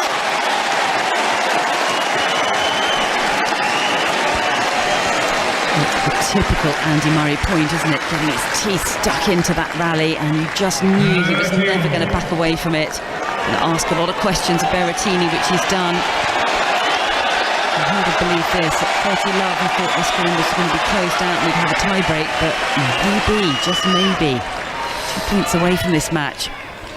Yeah, we felt a tie-break would be fitting. Andy Murray doesn't agree. 2 points from victory. Berrettini lands the big first serve down the tee. It's an ace. Outstanding, Russell. I mean, you talk about nerves of steel. Really showing his mettle there.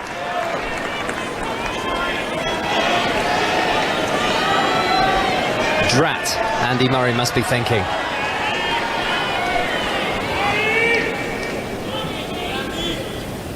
Berrettini with the point to take us into the tiebreak at 40-30. Serves. Great serving again. A service winner. The set gets the tiebreak it deserves. 6 games all. Will Berrettini take us into a 5th? Or will Andy Murray take himself into the second round? Wow, that was impressive serving from Berrettini, wasn't it? I mean, pressure couldn't have been any higher than that moment right there, and to come up with 2 enormous first serves, and that will give him a great boost going into the tiebreak, and also just the lift from the crowd. I'm sure they're going to sort of slightly get behind him, I think, because they want this match extended. That's warmed the arm up a little bit. Yeah, it certainly has. And this will delay the night session if we do go into a 5th set. The first 2 matches of the day were rapid. Quick wins for Aryna Sabalenka and Caroline Garcia. Matteo Berrettini is very much hoping this one goes the distance. It's Andy Murray serving first at the start of the tiebreak. Slice backhand from Berrettini, who's now running across his baseline to hit a forehand. Blocked forehand by Murray. Backhand cross-court Berrettini. Backhand cross-court Murray. Slice backhand Berrettini. Murray with the backhand cross-court right into the middle of the court. And it was a little bit unconventional. And it seemed to just throw Berrettini off his stride, suddenly getting that short ball. He's dumped his backhand into the net. Yeah, that'll feel like a bit of a wasted shot, to be honest. A fairly routine shot. Yes, it was a little bit awkward, but he pulled off it and missed quite a distance, actually. I felt like it was about 3/4 of the way up the net. Sort of slapped at it a bit. Murray gritting his teeth. Baring his teeth, actually. Showing off his dentistry. First point of the tiebreak. Berrettini now serving. Murray's got this serve back in play, but Berrettini making no mistake. That 1-2 punch coming forward, whipping a forehand away. Still nothing between them in this 4th set. He could strike off the forehand side. I mean, if there were a lot of nerves, he could easily have missed this forehand, but he gets the brushing up the back of the ball off the short ball. Whips it into that backhand corner.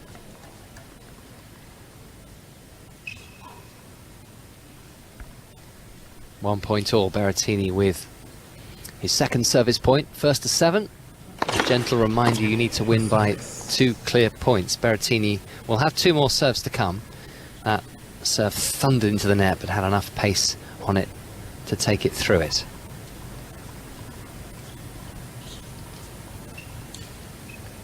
Three hours, 19 minutes played. Berrettini. Another let. That one was hammered down the tee, and Murray got racket to ball, but wasn't able to return the ball in play. But it's all academic, because there are still 2 serves to come for Matteo Berrettini on this particular point, with the 4th set tiebreak locked at 1 point all.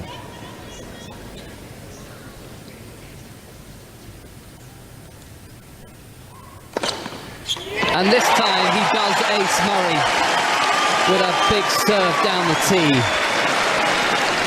Once again, seriously impressive, Russell, because, you know, okay, the previous serve I thought was an excellent one, and a little bit unlucky that it was called a let cord, but to get even better accuracy on that final delivery.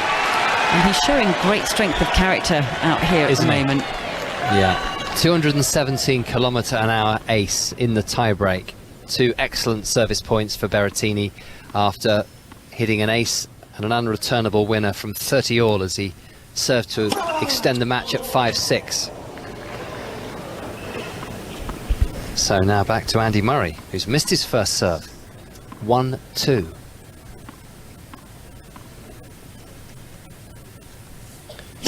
Murray with the second serve to the forehand of Berrettini. Murray's backhand, Berrettini with the forehand. Murray with the backhand cross-court. Berrettini into the net. First bounce with a slice backhand. Again, it was on him like a flash. Real positive intent from Andy Murray at the far end of the court. He pumps his fist in celebration and again shows off his gnashers. He keeps on baring his teeth out here, but you're right, he's just putting a little bit extra pace on the ball, and when that ball's hitting the court surface, it's just shooting through and taking Berrettini by surprise. Once again, late on that backhand, didn't have a chance on it. This is 2 points all. Murray down the tee. Good serve. Reached by Berrettini, though. Forehand from Murray. Berrettini's forehand. Murray with the forehand. Berrettini's slice backhand. Murray with the backhand into the net. The first error of the tiebreak. The ball is stuck in the net just below the tape, and Berrettini hits the front at 3-2 with the mini break. Well, that's a surprise, isn't it? And first really bad error from Murray for quite some time. Just the pressure starting to show a little bit. And it just almost pulled off that backhand. Quite an awkward slice shot from Berrettini. Indicating where he wanted to hit that ball. He's absolutely fuming with himself. Turned around and bellowed at his support camp. He needs Berrettini to give him something on serve here, or at least not land these 220 km/h aces. Didn't quite land that one, Berrettini, but if he had, it wasn't coming back. Second serve. Berrettini at 3-2 in the tiebreak. Forehand reply Murray. Slice backhand Berrettini. Murray with the forehand onto the Berrettini forehand. Murray dropping a bit short, and the error comes to the Italian, who gives the error back to Andy Murray, and we're all square at the change of ends of the tiebreak at 3 points all. Well, that's exactly what we were talking about just a few moments ago. The fact that, you know, he's getting a ball on the forehand side where he wants it, and you know, does he go for broke, which often he does, and he's nailed quite a few as this match has unfolded, but you know, that was more like the type of forehand he was missing in that first set, wasn't it? Just an error stream. Yeah. No, he's been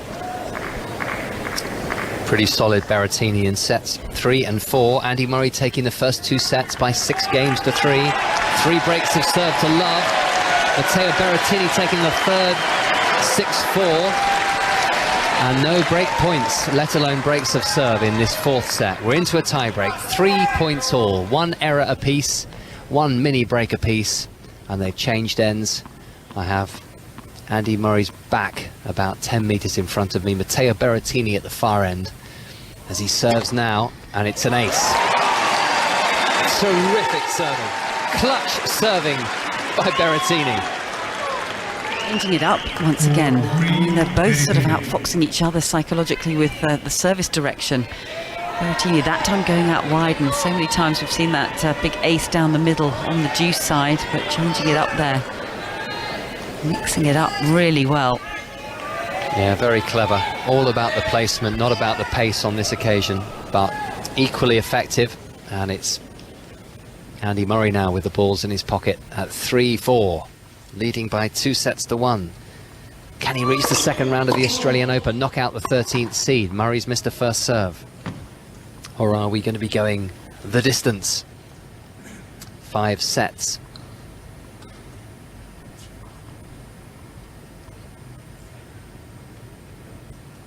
Murray serves, backhand reply Berrettini. Murray's backhand cross-court, forcefully struck, and Berrettini has missed.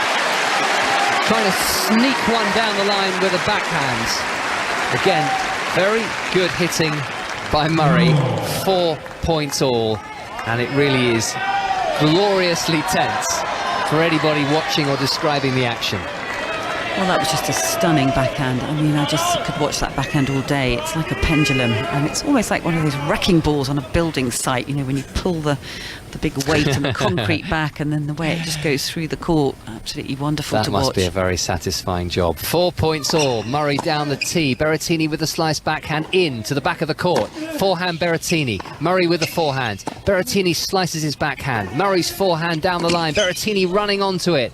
Great defence from the Italian, who's now running to his backhand side. Murray's backhand. Berrettini with the forehand. Whips it cross-court. Murray down the line. Berrettini cross-court with the backhand. Murray, this is sitting up for Berrettini, but Murray is defending hard and goes cross-court. Now Berrettini goes cross-court. The slice forehand from Murray. The forehand from Berrettini right into the corner. Murray reaches it. Backhand Berrettini. Slice backhand Murray. Slice backhand from Berrettini. Murray's backhand is wide!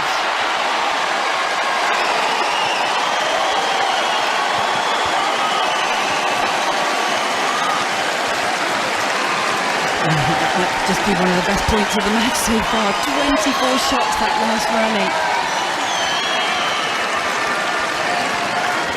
Great tennis from both of them. Oh, Shane Murray just pulling off that last backhand. Oh,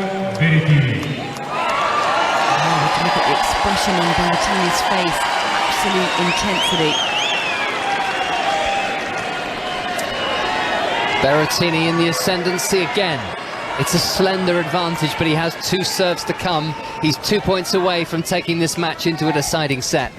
He leads the tie-break by 5 points to 4. Andy Murray just praying this doesn't flash past him at 140 miles an hour. He's got this service back in play, Murray. He's running to play a forehand, and down the line he goes! A little bit of Andy Murray magic. And we're level again in the tiebreak at 5 points all. Oh, I don't think Berrettini can believe he's just seen that one go past him. It was not a great approach shot, was it? Very short, right in the centre. And Murray plenty of time to find that passing shot.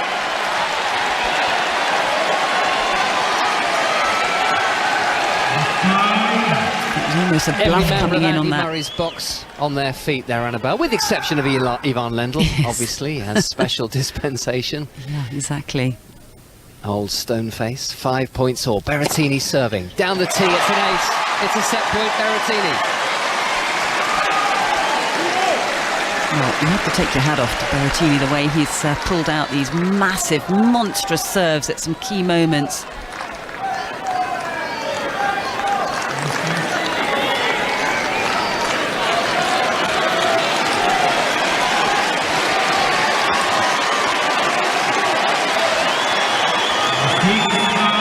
Taking a while just to choose which ball he wants for this very important next point.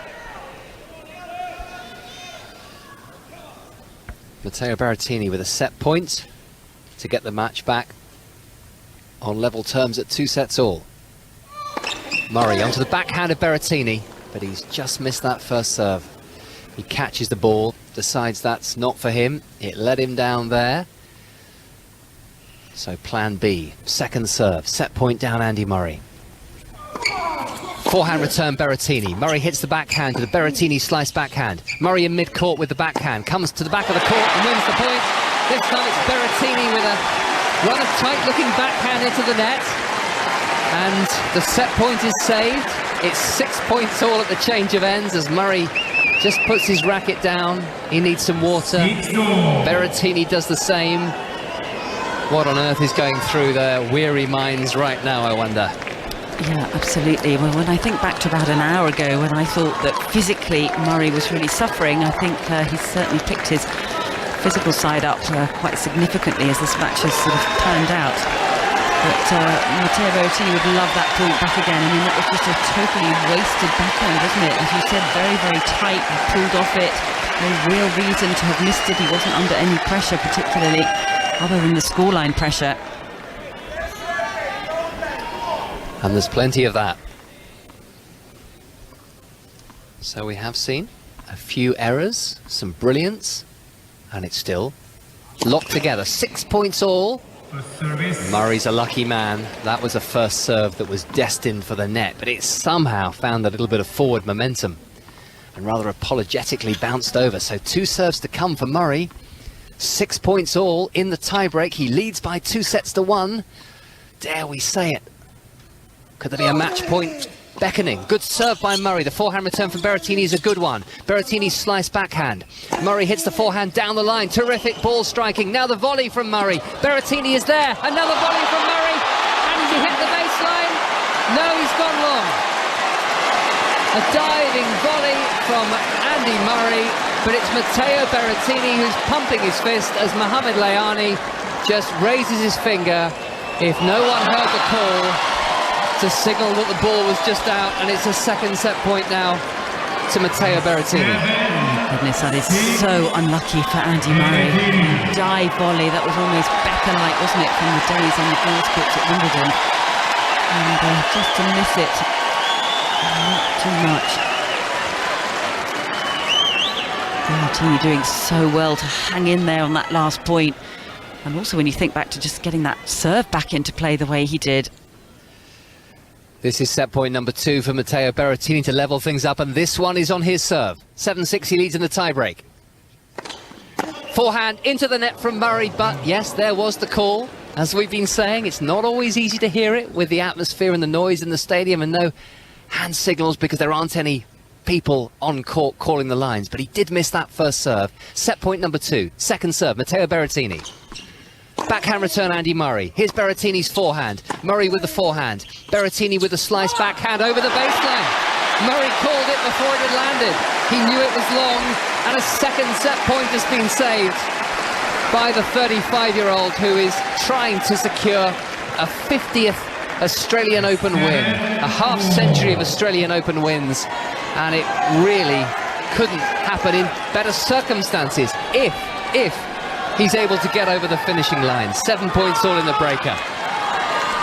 Well, that was a disastrous backhand from Berrettini, wasn't it? Not an easy situation when I think he thought he'd secured the set with that first serve and had to play out the point, but just a horrible backhand. 7 points all. Berrettini serving down the tee. Murray's got it back. Slice backhand approaching Berrettini. Passing attempt Murray. Volley Berrettini. And that's well played by Berrettini. Murray's feet getting in the way. He tried to whip a forehand down the line, but he hit it long, he hit it wide, and it's a third set point for Berrettini, but this one at least is on the Andy Murray serve. Well, I don't know quite how he won that point, Berrettini, because he was chasing the ball. It felt like Murray was on top of the point, but somehow managed to get enough depth on that backhand volley, but he was not in control up there. It's as if Murray's drawn blood. Is that from himself hitting his right knee? But his right knee is bleeding at the moment. Well, unless it was when he hit the dive volley. Oh, yes. That's probably what it was. That ball is flat, he says.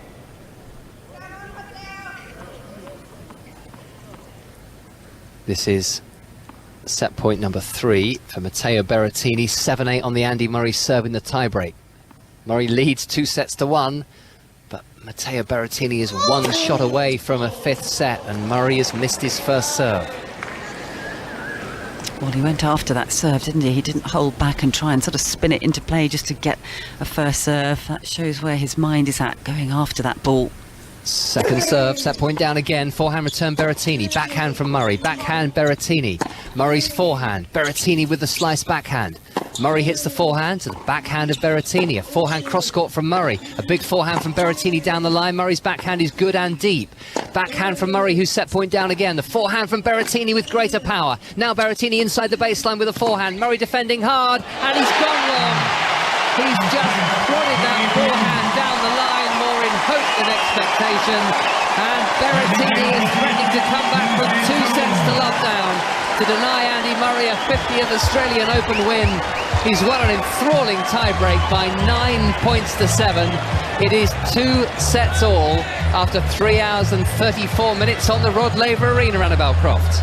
Oh my goodness, electric, wasn't it? Absolutely on the edge of your seat sort of stuff, and just a little bit unlucky. I'm not sure he could have done too much more in that 4th set, and I think you have to just admire the way Berrettini kept on pulling out, you know, the big serves and some big moments, and really kind of went after the ball, and that beautiful backhand volley that hung in there on such a key moment in that tie-break towards the back end. So I think he fully deserved that set, and I think the crowd enthralled, you know, by what they've just witnessed, but a little bit unlucky for Murray. Just nothing between them, really, was there? Berrettini did win a couple more points, but that was the margin of the tie-break, 40 points to 38. An hour and 15 minutes it took, and it's now turning into a long match. But in a sense, we don't really think about what happens in the next round, because this win would mean so much to Andy Murray if he can get it won. Gigi provided us with that statistic earlier that of all these matches Andy Murray has played when he's led by 2 sets to love, he's won 158 of them and he's lost 1. That was right at the start of his career, some 17 and a half years ago against David Nalbandian at Wimbledon. I wonder what the story is here. He does look strong physically, as you've been saying, Annabelle. I think you commented on the fact that it's getting a little bit harder for him, but Matteo Berrettini clearly has quite an advantage, being 9 years his junior, and he's had more tennis in his legs as well at the start of 2023. Yeah, and I also think that, as you've pointed out, you know, from the very start of this match, this is a very different opponent for Andy Murray. I mean, Murray played so well in those first 2 sets, brought great intensity, was moving beautifully, but, you know, there were a lot of misses from Berrettini. The forehand wasn't really firing. I don't think, okay, he was serving okay, but, you know, he was broken, what was it, 3 times in those first couple of sets, whereas now I just feel like he's up against a totally different opponent, somebody who's much more inspired. He's got the crowd going, and you know, the serve and the forehand firing big time, and to come through that 4th set the way that he did, he's shown great psychological strength under immense pressure. Doesn't seem bothered about the bleeding on his right knee, which is fairly obvious. Doesn't necessarily mean it's painful, but thought he might want to do something about that, or that the physio might just come on to clean that up, given the rules around well, if it was blood. a rugby match, I thought you'd have to get trainer out. Yeah, definitely. And there's quite a lot of blood, isn't it? I mean, it must have been from that dive volley. I mean, that was a massive moment, wasn't it? I thought he'd made the volley, but when I saw it on the replay, he'd missed by, what was it, about 2 or 3 inches. But even so, I mean, it was a great lunge volley. So the night session will be delayed a little bit. It's actually not due to start for over an hour, but we will have for you later on Jabeur against Timara Zidansek and Novak Djokovic against Roberto Carballes Baena. And the news from Court 7 is about to be excellent. Dan Evans has the break in the 4th set, trying to wrap up a 4-set victory over Facundo Bagnis, 5-4. He's currently serving for it at 40-15. So 2 more match points. He did have 3, 2 more match points to Dan Evans. Matteo Berrettini is taking a bathroom break, so let's just have a little look in at Court 7 and see if Dan Evans can close this match out. 3 sets played in the broiling 37-degree heat. This 4th set since the resumption after a 3-hour break. Evans trying to serve and volley to close it out, but unable to, as Bagnis passes him, and it's now 40-30. And Evans has a 3rd match point in just a moment to take his place in the 2nd round of the Australian Open. Got to the 3rd round last year, actually got a walkover in the 2nd round, Evans, but hoping to get it done here. Jeremy Chardy or Daniel Elahi Galan of Colombia will await the winner of this match. Match point number 3 for Evans, who misses his first serve. Won the first set 6-4, lost the second 6-4, won the third 6-4, and he's threatening to win the fourth 6-4 here. His second serve, match point number 3, forehand from Evans. Bagnis hits the backhand. Evans with a big forehand. That's too good for the Argentine, and that is a very good win for Dan Evans. Yes, the favourite, the seed. Bagnis is at 90 in the world at the moment, but to get it done in 4 sets on a oppressively hot day is a fantastic effort. It's a proper shift Dan Evans has put in, albeit with that 3-hour break in between, and he looks really ecstatic with his efforts, going through to the second round in 4 sets, joining Cameron Norrie and Emma Raducanu in the second round. Norrie and Raducanu will play tomorrow. That is Evans shouting, but he's shouting in happiness, joy and delight, and we're hoping that Andy Murray will still be able to join them in the second round by winning the final set of this match against Matteo Berrettini. So, well played Dan Evans.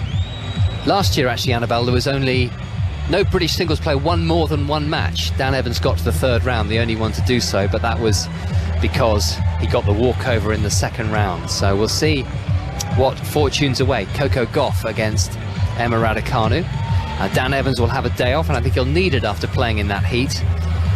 And we'll have a chance to look ahead to his second round match over the course of the next 48 hours. But Andy Murray is prowling around in front of me again, which means Matteo Berrettini has returned to the arena, and we are going to have a deciding set to see who wins this first round match at the Australian Open. David Law is moving back into position. He'll have the bulk of the 5th set for you shortly. What do you think, Annabelle? I often think that actually when a player has come back from 2 sets to love down, I don't know what the statistics are on this, they don't always necessarily complete the job and continue the momentum. Quite often the person who won the first couple does actually end up getting the win. Yeah, I agree with you. I mean, I certainly wouldn't be writing Murray off at this stage. I think he's played a phenomenal tennis match here. But yeah, I'm not sure who's going to come through this. Just on that point that Russell makes, I remember Matteo Berrettini a year ago, I think in the second round stage, was 2 sets to love up against Carlos Alcaraz. Alcaraz won the next 2. They went into a 5th set. It finished in a tie-break. Berrettini, the man who'd been 2 sets to love up, won it. Thank you for backing up my theory. I mean, maybe there's a PhD in it. It needs a bit more research. I definitely know what you mean, Russell. I mean, these guys, for a lot of people, and I don't necessarily think this is the case in that match or in this one, that you get to the kind of the top of the mountain of getting back to 2 sets all, and then you might think you've finished the job. Well, you haven't. But, I mean, look, it must take so much energy out of you. That's the point, isn't it? That it doesn't really need a long PhD. It's probably 1 line. It just shows how monumentally difficult it is to come back from 2 sets to love down. I agree with you. I'd love to see those statistics. If anybody can ever pull them together, or some kind of breakdown of percentages, I would be fascinated to know, because it is such a mental game and a physical game. And to think that Murray was 2 points away from victory a couple of times there, and Berrettini just snatched it from him, and we've got all these wonderful statistics about how Murray's only ever lost 1 match in his entire career from 2 sets to love up, and he's played 159 of those, and he lost just the 1. That was against David Nalbandian at Wimbledon. What was it, nearly 18 years ago? Extraordinary to think. 2005. Yeah, and meanwhile, Berrettini's only ever lost 1 5-set match in his entire career. He's won 7, he's lost 1. The one he did lose was when he was 2 sets to love down against, or rather, the only time he's managed to come back from 2 sets to love down in his career was against Jack Sock in 2018 at Wimbledon. So there's lots of competing statistics going around just at the moment, and the truth is, it's going to be about this set of tennis. It's going to be about, on the day, who has got the most energy, who can execute, who can raise their game and avoid unforced errors, all the things that go into deciding who wins and loses tennis matches. And Andy Murray's put a forehand into the net there. That's a hold of serve to 15 for Berrettini, who, what we are clear on, he's got the momentum right now. He's just won an hour and a quarter set against Andy Murray. And what effects is that going to have on Murray, both psychologically, emotionally and physically? Yeah, he has the advantage of serving first as well, which will perhaps help him keep that momentum. I think Andy Murray's... It's not like he threw that set away. He's not been in a winning position and handed back the advantage to Berrettini. Yes, there were opportunities, but they both made a couple of errors in that tiebreak. And in the end, it was that dive volley that just went the wrong side of the baseline. That might be the match in a nutshell. But it's going to be very difficult because in the last couple of years, Andy Murray has got himself in winning positions in matches, and he's not been able to close it out for all sorts of reasons. I think it does get harder as you get older to close these matches out, but also from a physical standpoint. Yeah, I think for a lot of players, when they reach their mid-30s, I've heard Martin Navratilova say this, your nerve can start to go a little bit. I think maybe your tennis mortality, your ability to believe that you've still got it at the very most important high stakes moment goes. You don't believe maybe in your ability quite as much as you used to. Maybe you don't have as much ability and physical endurance as you used to. I don't sense at the moment anything like that. I don't think that that's what cost Murray in that tie-break set. I think Berrettini really raised his game as Murray comes in and plays a little forehand dink cross-court passing shot. What a lovely shot that was to move to 15 love. In short, when Murray had chances, Berrettini just unleashed unreturnable serves for the most part. It's just that 1 point, wasn't it, when he had chance to set up match point, he was in charge of the rally, and he didn't put away the knifed backhand volley. That's right. Berrettini put a great passing shot in. It wasn't about the dive volley that went over the baseline, was it? It was about the shot before that. Yeah, but it was a brilliant set of tennis. That one is one I'm going to remember from this Australian Open, no matter what happens. And credit to Berrettini for managing to win it, because really I think Murray was the better player for a lot of it. 23 aces we've had today from Berrettini now. Forehand return from Berrettini down the centre. Drop shot Murray. In comes Berrettini. Paddles it down the line with his forehand. Little lob from Murray. And a passing shot from Murray. Drop volley by Berrettini. Here comes Murray, but he can't make the pass. Down the line he went with the backhand, but he put it into the tram lines. He's got very good reactions at the net, hasn't he, Berrettini? Yeah, he really does, David. And, you know, some of the lunging volleys that we've seen him have to play, because Murray's passing shots and attempts at passing shots and the way he dips the ball are so tricky. And yet he seemed to have a lot of energy in his legs to be able to make the lunge volleys, but also that control on the racket face when he's actually at the full stretch. I mean, that's where he shows, you know, the real talent that he has up at the net. I mean, that was not an easy volley. A lot of players could have missed that. Doesn't panic, Berrettini. I sense with the forecourt, he's happy to use his hands. He believes in his touch, and I don't think he's necessarily a natural. He's not a serve and volleyer in the classical style or anything like that. And he might not have knifed volleys like the Stefan Edbergs of old and John McEnroe's, but certainly his touch is reliable for him. He believes in it, and he's not just about a huge serve and a huge forehand. No, I totally agree. I mean, unlike Medvedev, who we saw yesterday, but he never looks particularly comfortable up at the net. No, he's all flailing arms, isn't he? Here's Murray with a forehand volley that is absolutely brilliant down the line. What a volley that is. I think he's put it onto the line. That was fantastic on the full stretch. Murray just sort of punched it, but not particularly hard, just totally wrong-footed Berrettini. Yeah, because he was going the wrong direction himself, and not an easy forehand volley, but got enough control with the racket face himself, managing to get it very deep to the baseline and left Berrettini just standing and staring at where that ball landed.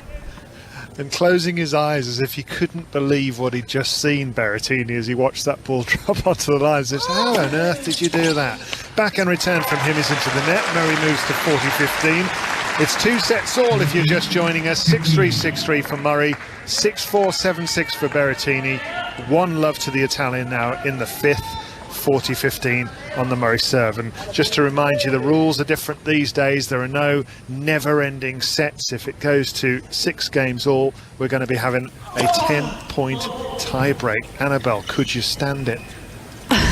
No, I don't think I could, actually. Yeah, nail-biting stuff.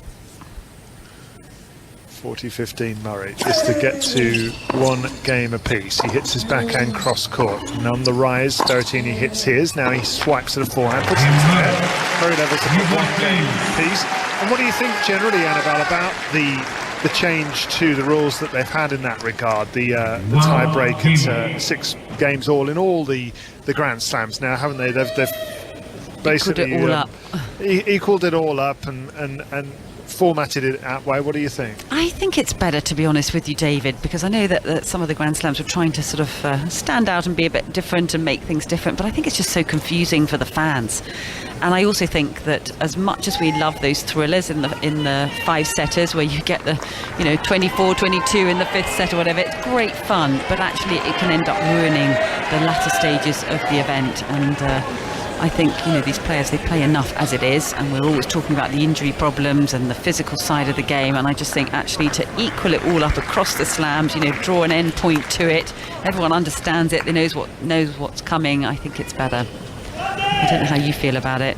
I do agree with you. Yeah, I do, and I actually like this particular method. I think they've got it right. I think they've chosen the right point at which to call it a tie-break, rather than what they did with Djokovic and Federer at Wimbledon a few years ago, when it went to 12 games all, and then they had a tie-break. Yeah. It's almost like another set, wasn't it? It is. It's a lot, and I'm okay with this method. I think they've.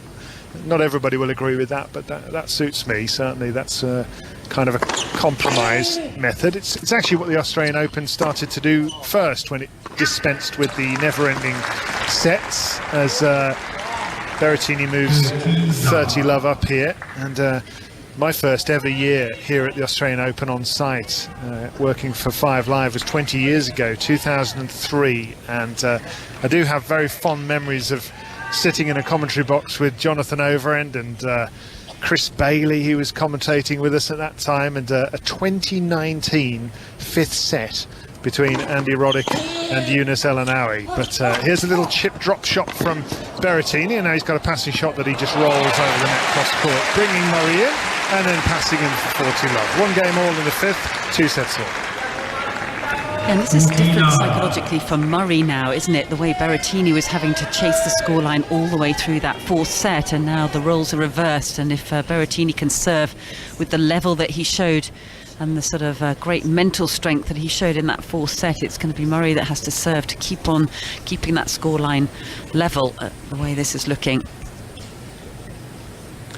Yeah, Annabelle Croft here with us on 5 Sports Extra. We'll be with you all the way through to the end of this match now, as the backhand is hit down the centre and long by Murray, and comfortable service hold from Berrettini, who moves 2-1 ahead. Berrettini leads 2 games to 1. So, 2 sets all, 2-1 Berrettini, Gigi, and we have no idea where this one is going to end up. It's quite a tussle. But I think, and good morning to you, David, to Annabelle and to everyone listening, we knew it wouldn't be straightforward because it involves Andy Murray, as we've been saying throughout the morning. 2 sets up Andy Murray 159 times. He's only lost on 1 occasion. That was back in 2005. He's also looking for his first top 20 win at a Grand Slam since beating Kei Nishikori in the quarterfinals at Roland Garros in 2017. Welcome to Tennis Breakfast. It was served up a little bit earlier than normal today. We came on at 5 o'clock with this match, and we went through the ups and downs of will it be finished? Will it still be going on? What will be happening?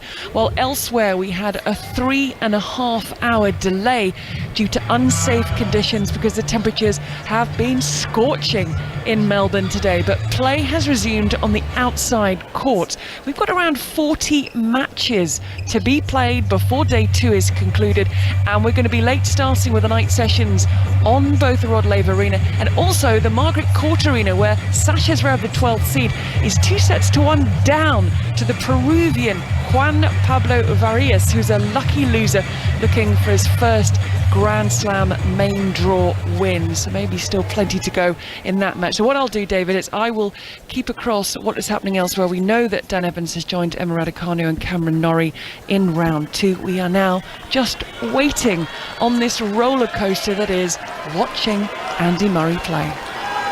Yes, it really is a roller coaster, and it's a thrill to be aboard it, because There were a few years ago when I really didn't think we'd get to see Andy Murray in another match like this. Certainly not looking like he does right now. I mean, he has played fantastically. This has been as close to the Andy Murray of old as I can remember seeing since he returned from all those horrible injury problems and had his hip surgery and had the metal, whatever it was, put into his hip. And it was 2016 that he ended as the world #1. This is certainly the best I've seen him look since then. 15 love on his serve, 1-2 down, 2 sets all. Can he find a way to finish the job against this difficult guy? I think I agree with you, David. I think this is the best that I've seen him play in terms of the quality, the intensity, the movement around the court, you know, everything he's brought to this match. I mean, he literally is throwing everything in the kitchen sink at it, isn't he? Yeah, I mean, he will and be. actually I think it's great credit to Berrettini, you know, that he's found a way back into this. Yeah. As Murray hits his forehand cross court, big forehand down the line by Berrettini, sliced out of play by Murray. That's 15 all. An unusual return of serve there, just a kind of a chippy return of serve from Berrettini, and then resetting the point and then unleashing with the forehand side. I mean, he's really starting to get his teeth stuck into this match tactically.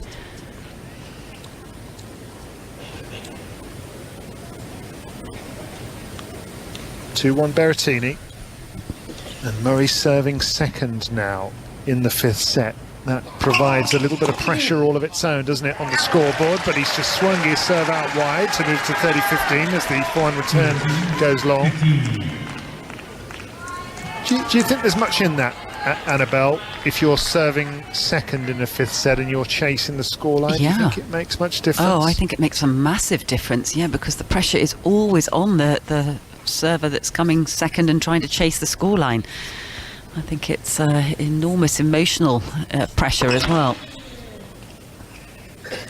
Yeah, I agree. I always remember that match that I think it was Del Potro and Federer played in the Olympics, where Federer chased that scoreline the entire way through the match, and then they played an epic sort of final set, and then he had not very much left when he took on Andy Murray afterwards.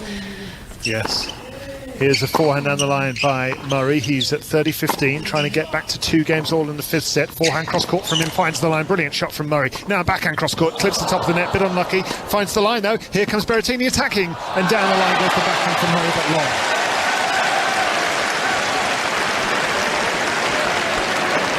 Well, the legs looked a little tiny bit heavier on that last attempted passing shot. They got a little bit stuck to the court. He was unlucky with his let cord, Andy Murray, but he kind of didn't take the extra footwork steps that were required to make that backhand passing shot. He just kind of got them in position and then rather scooped that backhand long. I've seen all sorts of emotions coming out of Murray all the way through this match. It's been twisting and turning in that department. It really has. 30 all, big point this. Forehand little drop shot, cross court by Murray, but reached by Berrettini. Backhand dive, volley by Murray, no! And he raises his fist to the sky and he's looking at people in the crowd as if to say, remember me? I ain't going away anytime soon here. How good was that? It was really, really good, and we're getting some real cat and mouse tennis going on here. 14-13. He's lapping it up, Murray, right now, isn't he? He's just loving the occasion, the moment, the crowd. He's just drinking it in. And I think you're right, David. He was sort of looking around saying, come on, give me a bit more for that backhand volley. That was outstanding. Game point Murray. This for 2 games all. Forehand down the centre, blasted long by Berrettini. Murray levels, and he raises his racket this time. He shakes, he says, come on, come on.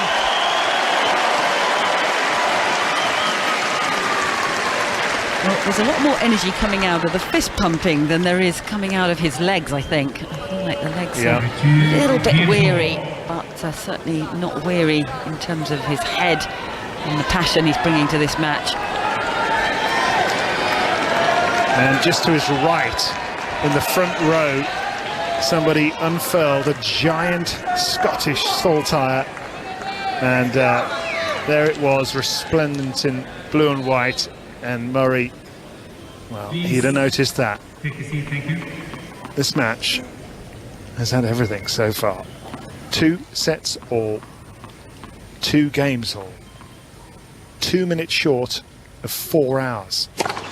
Massive ace down the centre by Matteo Berrettini. Comes and smacks into our commentary box window here at court level.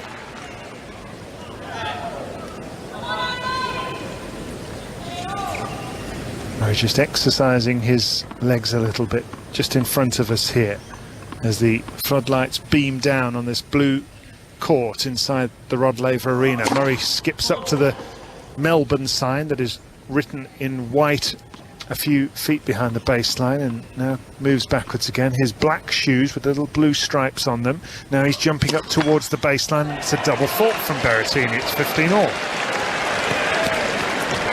I've seen too many of those during the course of this match. He's just trying to hop and skip and trying to get his legs going again, Berrettini. Certainly doesn't want to have a lapse of concentration here after all the good work he's put into this match.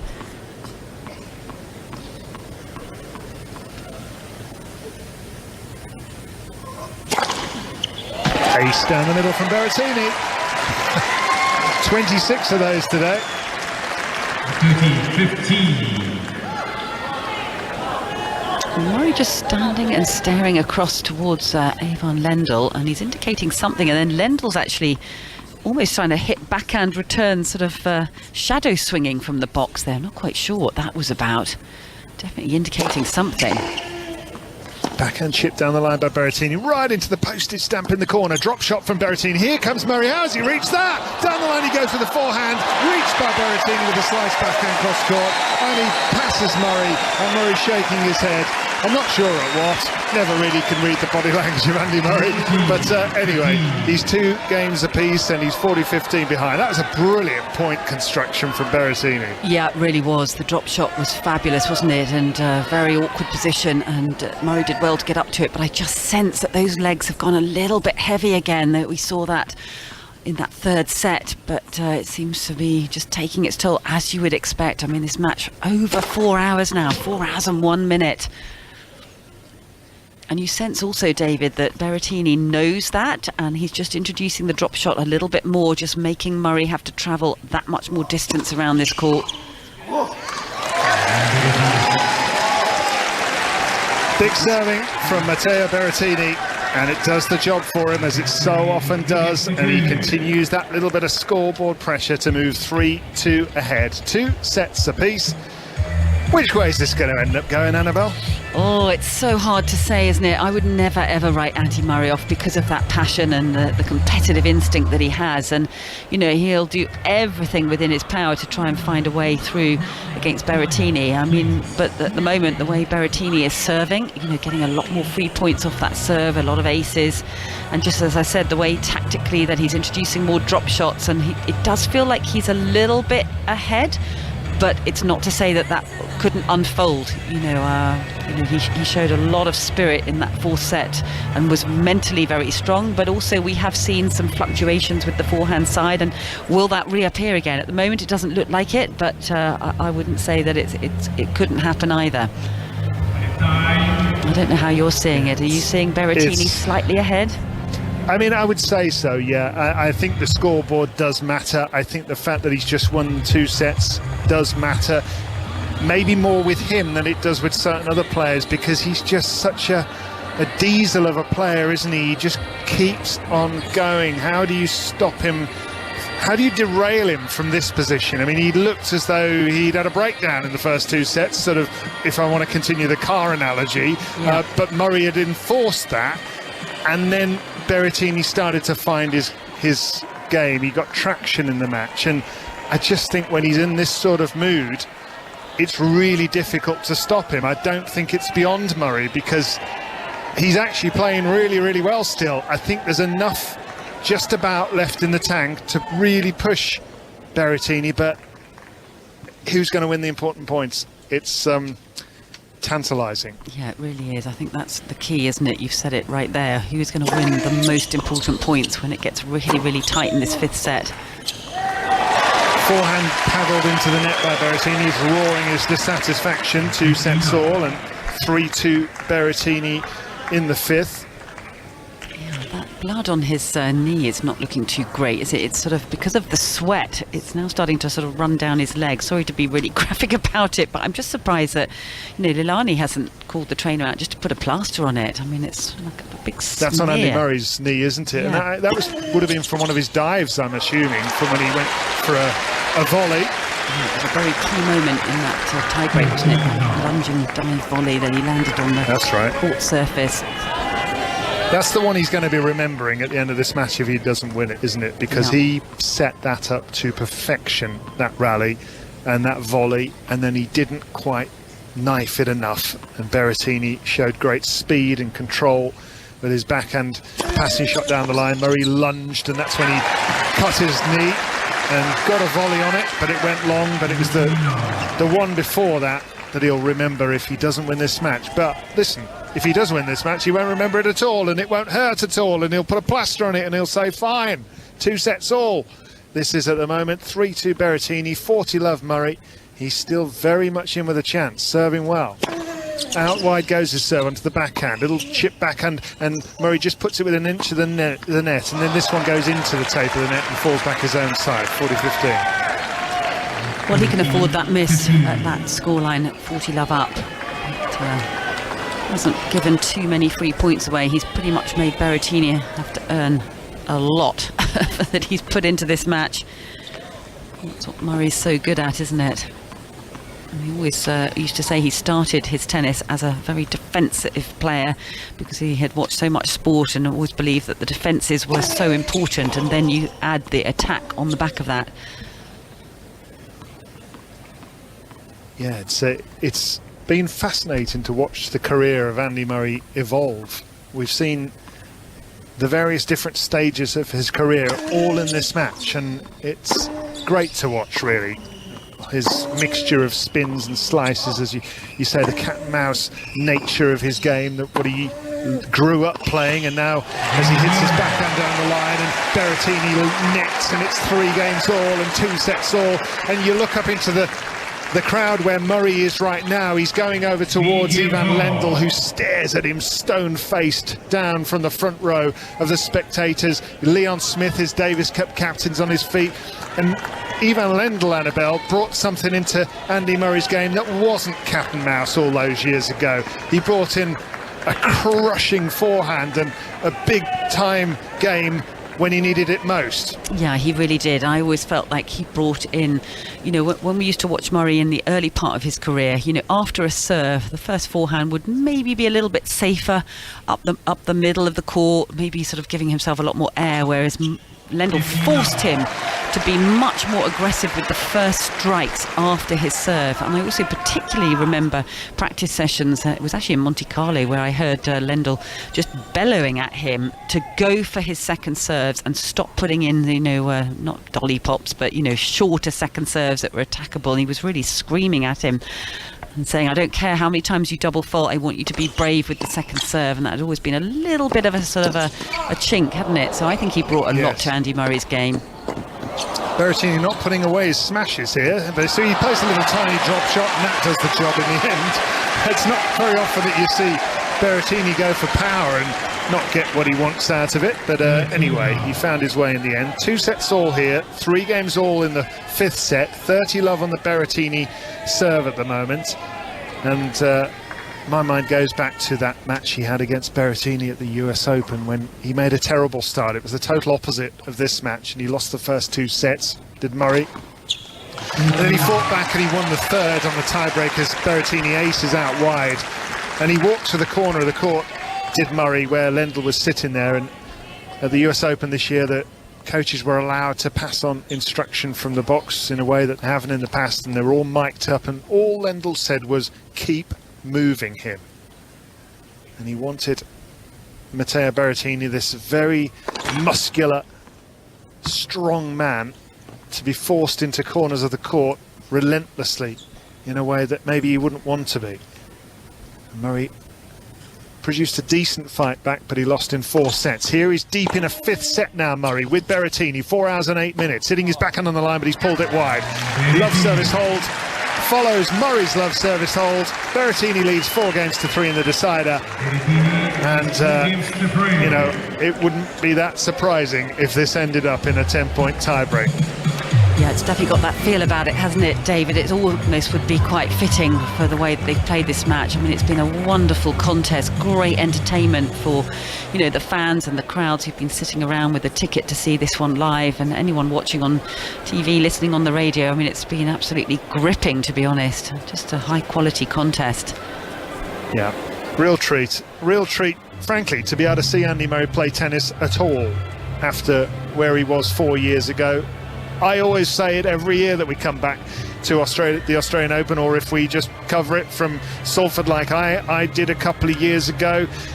The fact is, this guy shouldn't be playing tennis, really. I mean, 4 years ago, he played a match against Roberto Bautista-Agut, and 2 days before that, I was sitting in a press conference when he all but announced his retirement. He couldn't handle it anymore, the pain he was in, and I remember him getting onto a stool for an interview after that Bautista-Agut match, and he was in such pain he could barely get onto it, and he just sort of stumbled off it afterwards, and his career looked over.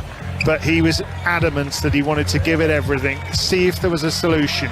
He consulted Bob Bryan, the doubles player, who'd had this thing called a resurfacing of the hip joint with a metal joint, and he decided to have the same thing himself. He recorded a documentary in which it was gruesome watching what he went through. And then he's had 4 years of rehab and training and compensatory injuries that he's had to endure, and match losses against people he'd have beaten in his sleep 6 or 7 years ago. But here he is on the biggest stage at the Rod Laver Arena at Melbourne Park. 2 sets all with the 13th seed, 3-4 down.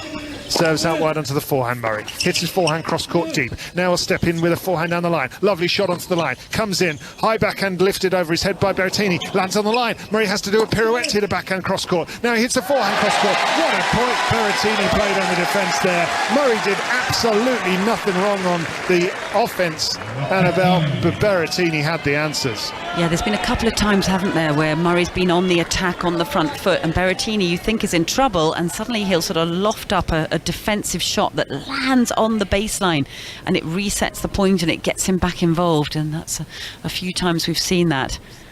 So quite a key moment, that first point there. Yeah, circle that one. It might end up becoming important. Here's the serve down the centre from Murray, who says, no, it won't. I'm just going to hit a nice big serve down the centre, and he won't get it back. Berrettini's been chipping a lot of these returns of serve. I mean, he had a play on that, and he went for another chip block return of serve, didn't control it.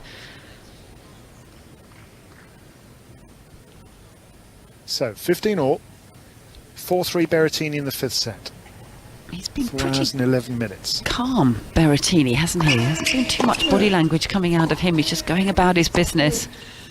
Yeah, he's a methodical kind of guy, isn't he, really? He just does what he does. He's a mature tennis player as he hits his forehand into the net.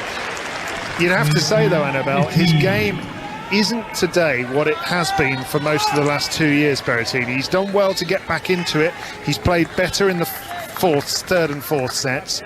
But, you know, that's 2 points he's just lost with forehand errors. Not used to it. Yeah, I agree with you. I don't think it is, but I guess it's early of the season, isn't it? And also a rough draw for him as well. As much as we've been saying for Murray it's a bad draw, it is for Berrettini too. Yes, that's a very good point. Opponent.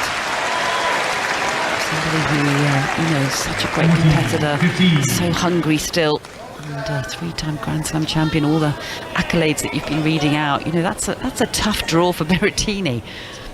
All the pressure on his shoulders, he's expected to come through it. Just had a very exciting looking order of play for tomorrow sent through to us as a forehand goes down the line from Andy Murray, who's at 40-15 here, trying to get level up at 4 games all. He's hit an absolute bullet cross-court on the forehand, Murray.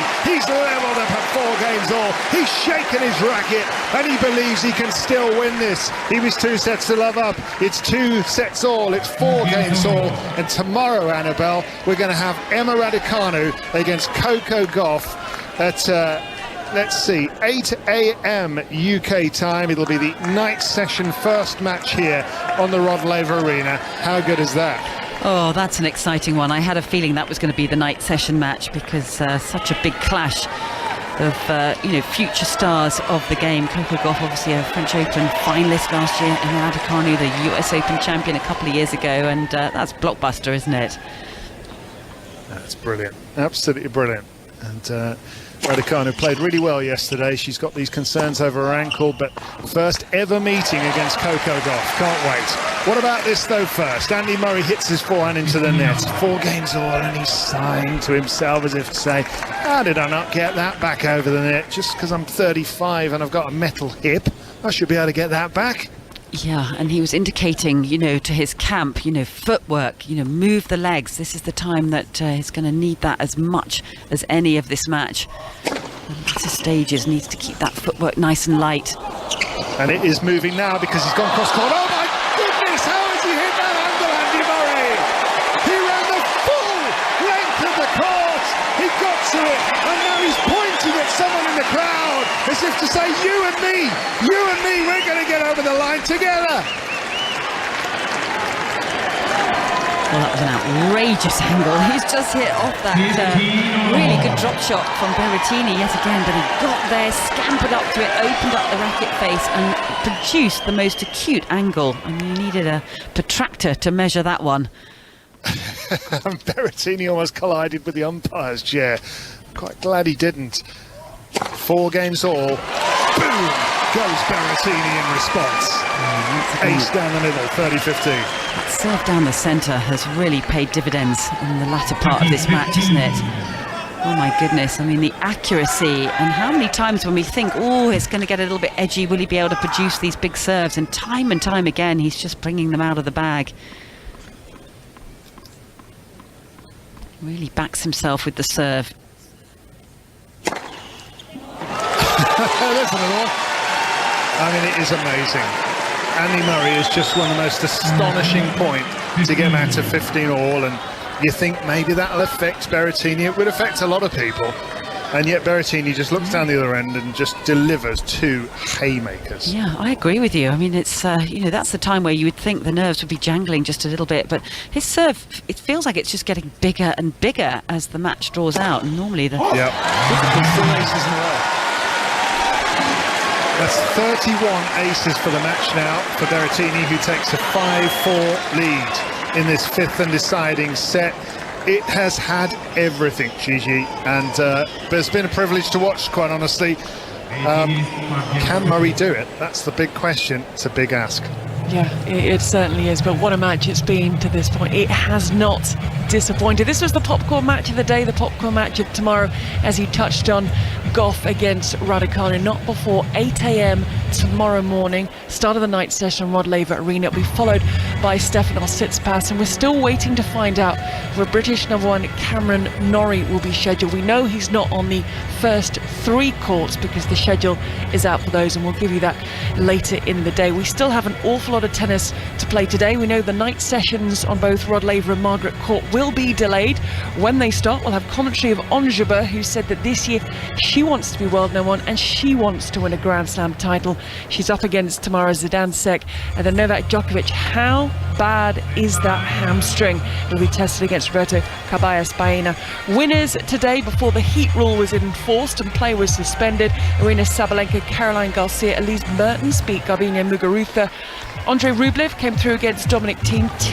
Thiem still on the way back. Taylor Fritz came through, as did Gregor Dimitrov and Leyla Fernandez. And on court now, Sasha Zverev also on the comeback trail from injury, the 12th seed. He's 2-1 down against the Peruvian Juan Pablo Marias. And it's at a crucial time in the Margaret Court Arena in the 4th set because they're locked at 4 games all, with the Peruvian serving at 30-15. Thank you, Gigi. Well, the pressure returns to Andy Murray once more. 6-3, 6-3, won the first 2 sets. 6-4, 7-6, Berrettini won the 3rd and 4th. 4-5 down Murray now. No breaks of serve in this 5th set. 4 hours and 18 minutes of action.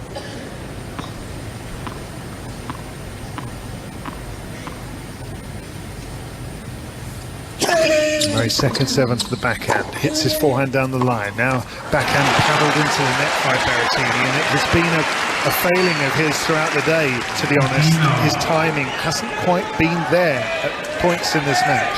Yeah, I agree with you, and that one again, just a routine rally ball, really, an important point in the match. Obviously he's trying to close this match out and try and break the Andy Murray serve, but just tension, I think. Oh, pressure. 15 love Murray at far end of the court. Yeah, I agree with you. As just in front of us, Berrettini gets the contact all wrong again and then just puffs out his cheeks right in front of me as he shanks that backhand cross court, and Murray moves to 30 love. That's exactly what Murray wants, isn't it? Not having to win a rally on a lung-busting exchange. Yeah, exactly that. Not having to play the long physical battle. I mean, he's looking weary in between points, but he's certainly moving really well during the point, as is often the case. Here's a forehand off the back foot struck by Murray, and he's now going to hook his forehand. No, he's not. He's going to play it down the line. Now we'll come in and play a mid-court backhand, cross-court. Berrettini with the backhand pass, but Murray with the backhand punch volley out. And this is 30-15 on his serve. Well, he was in position for that volley. I mean, it was a well-hit volley. He just missed it. I mean, it was slightly awkward, wasn't it? But he really went after that ball.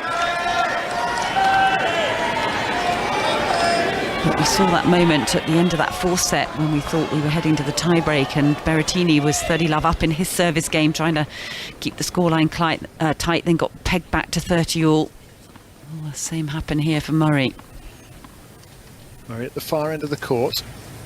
2 sets all, 4-5 down, 30-15. Inside out forehand struck too hard and long, and Berrettini clenches his fist because perhaps Andy Murray has suddenly blinked. Well, that's extraordinary. Where did that come from? All of a sudden, just leaked a couple of errors there.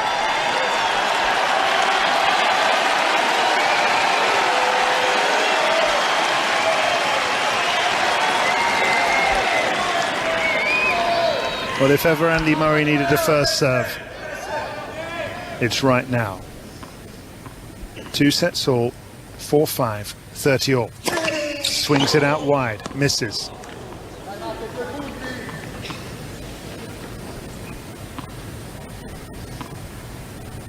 Berrettini just dancing on his toes, planting those feet behind the baseline, gripping that luminous yellow racket, swiping it cross court. He's got Murray on the defence. Murray nets on the forehand, and this is match point for Matteo Berrettini, and it feels like it's out of nowhere.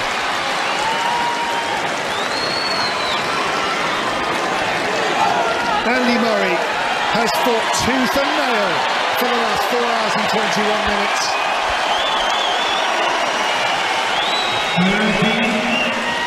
But as he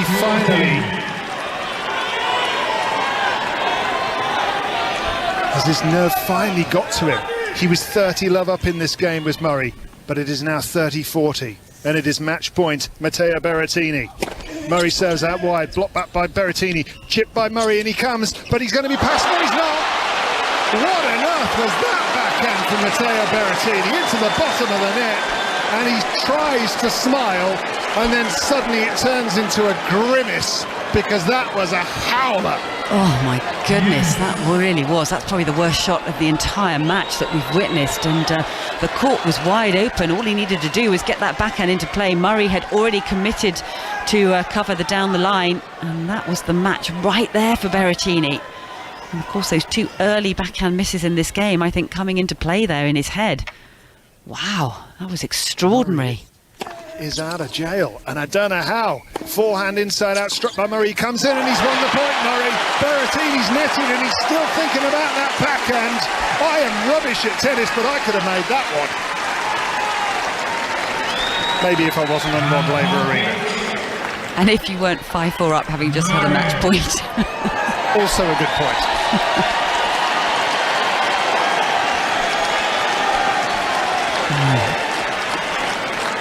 What drama here. 4-5, Andy Murray down. And there's been various moments in this match where you think a player will be thinking about a certain point if they don't win. Murray when he had a point to set up match point and he didn't quite knife the backhand volley away. Berrettini, that backhand. Here comes Murray with a backhand cross court. He comes in, now he's scuttled back again to play a forehand off his toes. Huge forehand by Berrettini. Now he steps in for a mid-court forehand, swipes it away in vintage fashion to level up a deuce here in this 10th game of the 5th set. It's 2 sets all. And deuce. A lot of the matches I've watched with Berrettini in the past, he's always impressed me how quickly he can dispense with, remembering what's just happened. I mean, he's missed some howler backhands in this particular game. I think there's 3, isn't there? But, suddenly he'll just put it behind him, step it up, and some monstrous forehands in that last rally. Now what? 5-4 Berrettini in the 5th. Deuce. Murray tried to go for the ace out wide once again, but just missed the sideline. Ball girl scampers out, gathers the ball, returns to her position. Murray with a second serve. Berrettini's eyes widen as he swipes at a forehand. He's put it onto the baseline. Now he hits that shot again. Murray reaches it down the line, goes his forehand. He's got Berrettini on the defence here. Forehand off the back foot by Berrettini in front of us now as he hits his backhand cross court.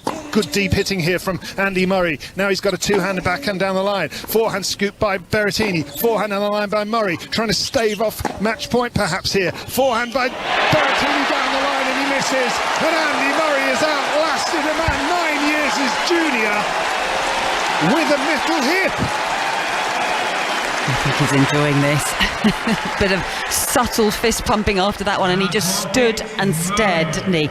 Soaking up the atmosphere, enjoying his time on Rod Laver Arena, just loving the tension. I think this is what he just gets so up on, isn't it? This tension of a match like this, he's just lapping it up. Berrettini looking a bit stressed after missing that one.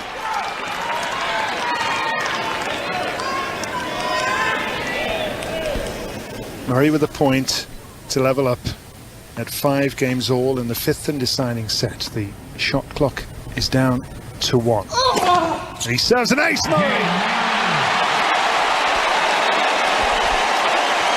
And 2 people to my right are on their feet with the Scottish flag fluttering. There's another one behind Murray. He stares up at them. And he's going to give every last drop that he's got in this match. 2 sets apiece, 5 games all, 4 hours and 26 minutes. Goodness me, Annabelle Croft. Oh my goodness, you need to watch this one behind a pillow, I think, because, getting himself out of trouble there. I felt like the match was done and dusted with that passing shot, which was the court wide open. Berrettini missing that backhand into the net. And somehow he really does need to put that behind him and come out and refocus on this next service game. But as you say, so impressive by Murray, so typical of Andy Murray. Here's a backhand chip return by Murray. Now can he turn the tables? He hits his chip cross court and onto the sideline goes the big forehand by Berrettini. How good was that off the back foot? Oh my goodness, that was outstanding. That reminded me of the sort of forehands we used to see from Pete Sampras in his heyday. Great footwork. I mean, that ball was right in the backhand corner. And he somehow... was outside the tram lines when he hit that forehand, was Berrettini on his left side. And he went over the high part of the net into a postage stamp. Yeah, that was outstanding. 2 sets all, 5 games all, 15 love becomes 30 love. With another haymaker serve out wide that Murray can't get back. 13 love. Yeah, outstanding serving once again from Berrettini. As I said before, it just feels like the serving stats have just got better and better as this match has unfolded. And the way he just keeps on bringing the power and the accuracy. Almost 3 minutes just off the 4.5 hour mark now. Serve out wide, blocked back by Murray down the centre, inside out forehand by Berrettini, and another one inside in this time, cross court it goes, then a forehand cross court and it goes too long. Berrettini, 30-15 on his serve. 5 games all, 2 sets all. Yeah, he doesn't really want to hit too many backhands at the moment, Berrettini, does he? He's scampering around any shots that he has the opportunity to hit the forehand. He's having to kick that footwork, bearing in mind it's nearly 4.5 hours, but he's desperately trying to hit it on that forehand side. It's a little bit late on that last one.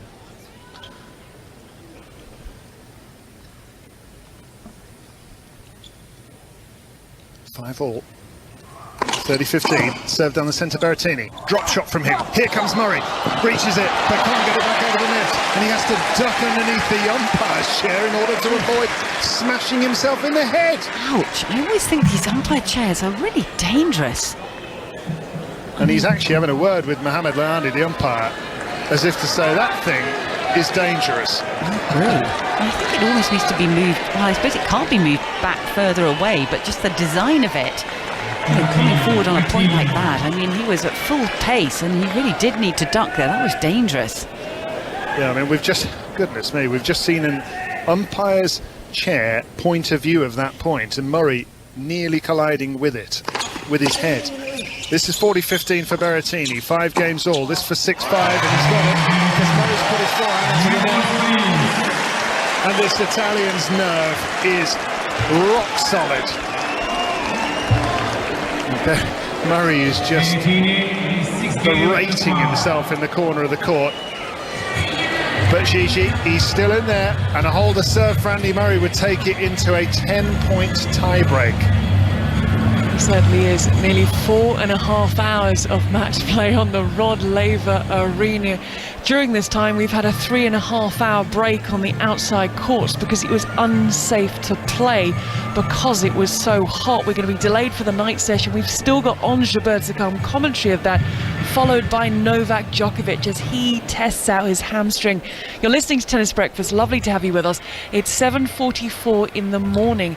You are just waking up wondering what on earth is going on. It's another Andy Murray roller coaster. You're trying to get the kids ready for school, but you're distracted. They're asking for 10 different types of breakfast cereals. You're trying to get them dressed, but you want to listen to what's going on with Andy Murray. The great thing is with the radio, you can take us with you wherever you go. I'm keeping an eye on Juan Pablo Varillas, the Peruvian lucky loser, taking on Sasha Zverev on the Margaret Court Arena. Zverev, the 12th seed, but after that horrific injury he suffered at Roland Garros, he's just tentatively really making his way back. It's 5-all in the 4th. But Zverev does trail by 2-1 earlier. We saw the defeat of Dominic Thiem, no surprise, losing out to Andrei Rublev and losing out comfortably. Other winners, Dimitrov, Fernandez, Sabalenka, Garcia, Mertens and Fritz, together with Dan Evans through in 4 sets against Facundo Bagnis. And marking your card tomorrow, not before 8 a.m, Emma Raducanu against Coco Gauff. But will Andy Murray be the 4th Brit through to round 2? The honest answer is, haven't got a clue. I don't think any of us do. Yeah, we do not know, but the beauty of live sport is we get to find out. 2-all. Murray won the first 2, 6-3, 6-3. Berrettini the next 2, 6-4, 7-6. It is 6-5 Berrettini in the 5th. 1 game here from Murray, and it's a tiebreak. He serves out wide onto the forehand, hits his forehand on the line, Murray, and it's long. Love 15. He just pulled off that forehand and he did his right hip back as if he was trying to reposition back to the centre quickly. He didn't quite finish the swing. It's control of that one. And the eyes of Berrettini are shining brightly, aren't they? You can see this sort of wild look in his eyes at the moment. Yes. Yeah, he really is zoned in now, Berrettini. If he can break here, it's over. Forehand inside that, struck by Murray, comes in, plays a forehand volley and puts it away. Rock solid. They looked strong on that approach to the net, didn't they? So much work gone on off the court to keep himself physically in tip-top shape for a match like this. And really intensity. Good split step. Nice put away with that volley.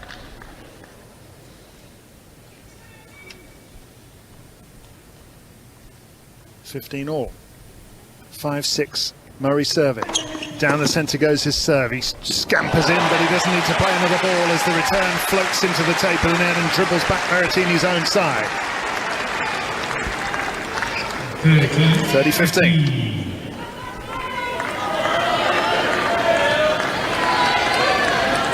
Murray just looking very composed and very calm in between the points here. Yeah, I was just still thinking looks the like same. He's got plenty left in the tank, you know. I don't think he's going to be struggling physically, even if he has played 4.5 hours in his mid-30s. He's done, in his words, more work than he's ever done over this last couple of months to get ready for this season, and he is so fit and he feels good, it looks to me, as he serves out wide onto the backhand of Berrettini, who nets, and it's that backhand return that's been causing him problems all day, and it's 40-15 Murray, and it's 2 points for a tie-break. That backhand has been the problem, hasn't it? It's always been the weaker side, clearly, because he can't have as much explosion off the racket face as he gets with the forehand side, but it certainly let him down at some big moments, not least that match point opportunity that he had. And I agree with you, David. I think Murray's looking very composed. It looks like he's sort of calmed down a little bit. He's not expending any extra energy with the fist pumps and everything at the moment. Yeah, agree with you. Here's a backhand on the line from Murray. Now forehand down the centre. 40-15, he's got it. He just needs to keep sticking the ball onto that backhand of Berrettini and hope that it continues to draw errors, because Berrettini is not feeling the ball as he would like on that side. And it is 2 sets all, 6 games all. 6 games all, final set tiebreak. Yeah, it doesn't feel that long ago we had the other tiebreak. That was a pretty swift 12 games, wasn't it? I agree with you. I think we're going to see a lot of balls being directed into that Berrettini backhand. Can Andy Murray get over the line here in this extraordinary 5-set classic here on 5 Sports Extra? 10-point tiebreak. Must be leading by a clear margin of 2 as per a normal tiebreak. But it's the first to 10. And it's going to be Berrettini from the far end to start this tie-break off. Backhand return down the middle from Murray. He's on his toes, he moves to his left and he hits his backhand cross-court, and Berrettini swipes at a forehand, sits up for Murray, he hits a little drop shot on the backhand, in comes Berrettini, cross-court he goes, open court for Murray with a backhand on the line, and he's got the mini break.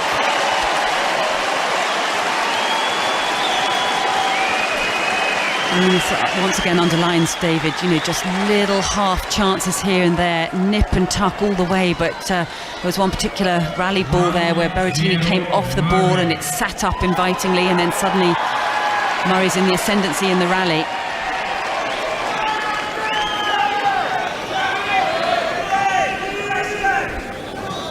Now the balls are down the end of the court where Andy Murray is ready to serve. He bounces the first one. He has the mini break at 1 point to love. Hits his backhand on the line, beautifully struck. Forehand cross court by Berrettini. Now on a forehand down the middle from Murray. He then hits an inside out forehand. He's targeting that backhand side again. Now he goes down the line. He's wrong footed Berrettini. A chip forehand, or rather driven forehand on the line by Murray. But Berrettini back in the rally. Chips his backhand on the line. Now forehand looked like it was outside edge of the line from Murray. Now a backhand cross court from him. And then the backhand breaks down again from Berrettini. And Murray takes a 2-love lead in the tiebreak. Yeah, he looks like he's losing confidence in that side. He didn't really commit to that backhand, Berrettini. I mean, he did a good job to track down some balls and get back into it, but that last backhand, I mean, he didn't really finish the stroke. Pulled right off it. And great use of the legs from Andy Murray once again. Really uses and plays off such a great base and stays very low on his backhand cross court. But when we saw a replay of that Berrettini backhand, he just stabbed at it, didn't finish it, no follow through. 2 points to love for Andy Murray in the 5th set tiebreak. First to 10. 3-love. Big serve out wide. Berrettini blocks it into the net. Berrettini's complaining about something, but he's not going to get any joy. I don't know whether he thinks there was a let cord or something, but he was definitely gesturing something. And this is slipping away quite quickly from Berrettini.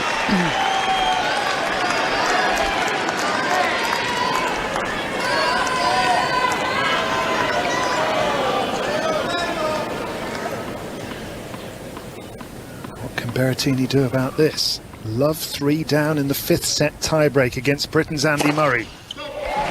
Berrettini tries to go for the hammer blowout wide with the serve, but he's missed. Well, it was a good delivery, wasn't it? I mean, it didn't miss by much. Lights beaming down here.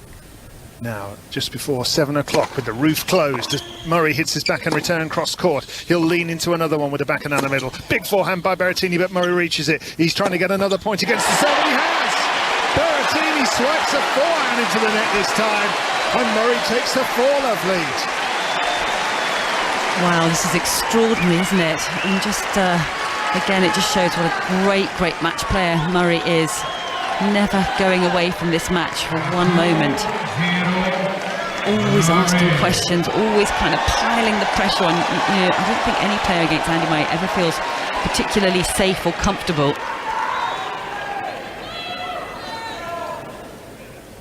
6 more to go for Murray.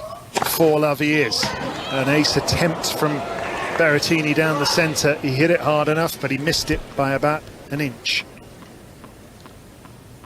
Second serve. Murray's now standing in. He's inside the baseline, hits his backhand return on the rise, moves to his left, he scuttles and chips his backhand, but he doesn't need to. That's gone long as well from Berrettini, and this is 5-love.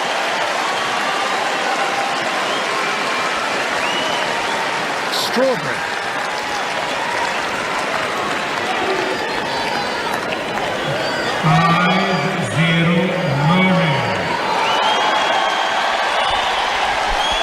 I've never seen this coming, David. No, this is a real surprise that Berrettini's game has just suddenly started to desert him. And let's not forget, he had match point and he had a backhand to put away that you would normally expect to make in his sleep, and he didn't. Here he hits his backhand cross court. Murray reaches it with a backhand cross court of his own. Hits his inside out forehand. Now he'll hit a backhand 2 hands down the line, but he's gone just long, Murray.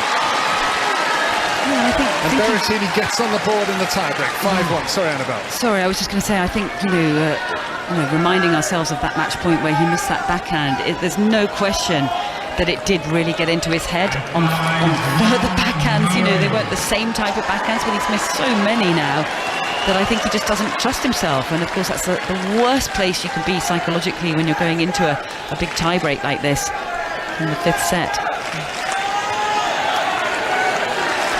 And that's what tennis is all about, isn't it?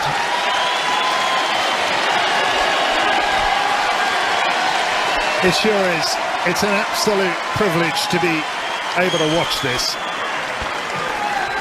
and to be able to commentate on it, and hopefully for you to be able to listen to Andy Murray doing what he does best and what he's been doing for the last 18 years of his life at the top level, as he serves at 5-1 in the tiebreak, and it's now 6-1 because Berrettini's gone long with a forehand on the return. He, in front of us, looks pretty crestfallen at the way things have unravelled in the last few minutes. Yeah, well, that was the serve that he wasn't reading well in the opening part of this match, but he must have been expecting a serve down to his backhand because Murray's been targeting that side so much, and great tactic to go out wide once again. I mean, he's just literally turning the screws here, isn't he, Murray?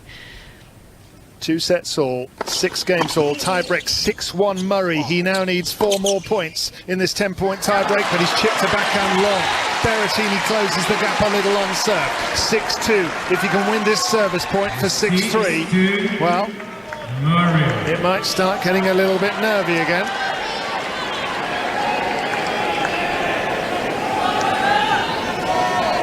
Let's be honest, it's nervy as it is. It is.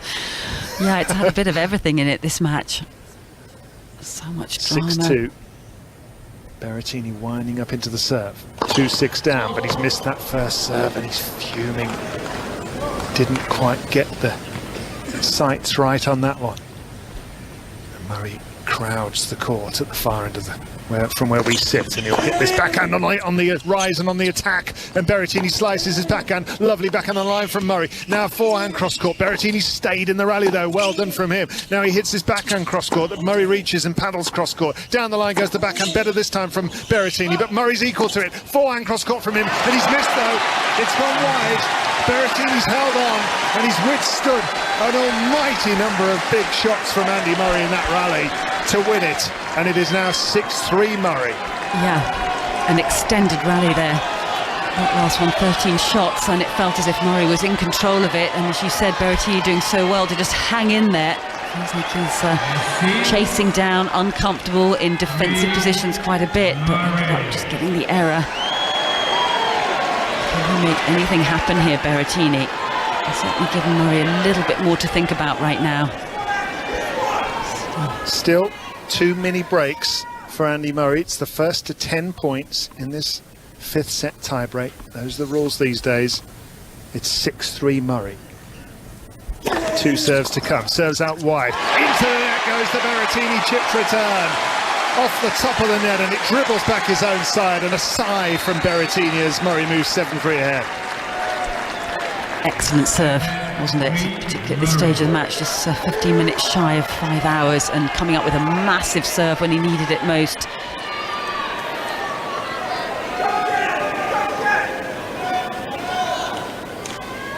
Murray at 7-3 now. 3 more to go. He's serving, far end from where we look, onto the forehand of Berrettini just in front of us, who moves to his left and chips his back, and in comes Murray, and Murray wins the point. Berrettini chips into the tape again. Berrettini is berating himself, and Murray needs 2 more points for the win. It's 8-3. Well, I think if we look at the match overall, at the moment, the Berrettini backhand has completely deserted him. It's just evaporated. And it's hesitant, it's pushy, it's not smooth in any way. He's really not trusting it. Murray doing a great job targeting so many balls down that direction. This is 5 Sports Extra from the BBC here at the Australian Open, watching Andy Murray at a venue where he's won so many matches. He's reached 5 finals. He's never won this tournament. And this is only the first round, but it means so much to him. This to set up match point for Andy Murray. Forehand crunched by Berrettini. Hooked cross court with a forehand by Murray. Now he'll hit a backhand cross court that Berrettini reaches on the defence, but Murray's in charge. Hits his forehand on the line. Berrettini scoops another backhand back. Volleyed by Murray. He's gone behind Berrettini, who lifts a lob. It's over the head of Murray. It lands in. Backhand cross court from Murray on the turn. Now he's got another backhand hit. He's got to win the rally all over again. He hits his 2-hander cross court that Berrettini reaches. Suddenly the backhand has found what he wanted. All match long, Berrettini. What a point he played on the defence, and somehow he won it. 8-4. Wow.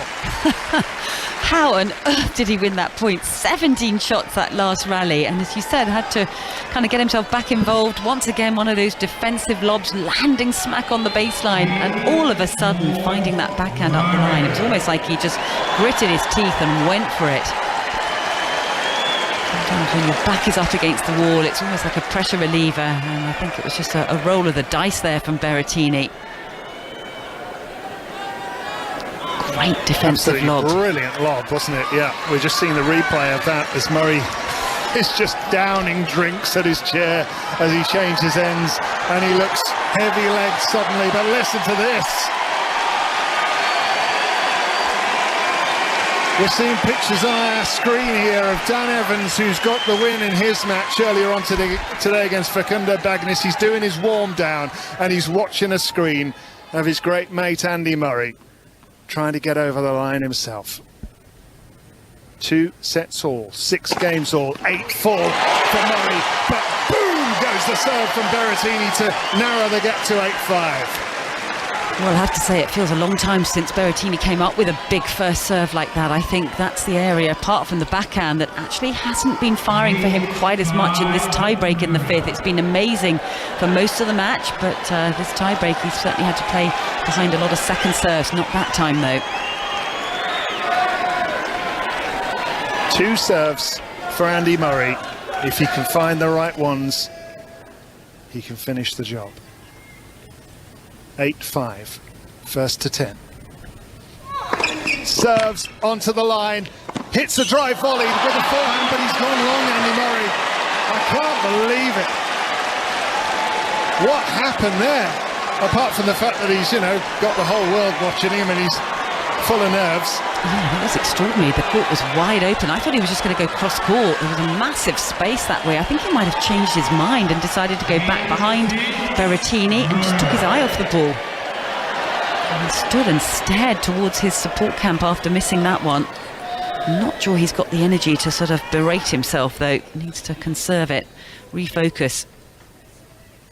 8-6 Murray serves out wide, hits the line. Now he's got another forehand down the line to go with. He'll lob lifted by Berrettini. Murray underneath it, smacks it onto the backhand of Berrettini, who lifts another lob. Murray will smash away trying to get it to match point, and he has! Because Berrettini misses the backhand. It was a nervy few shots from Murray as he watched those balls in the air. But he made the court and eventually drew the error.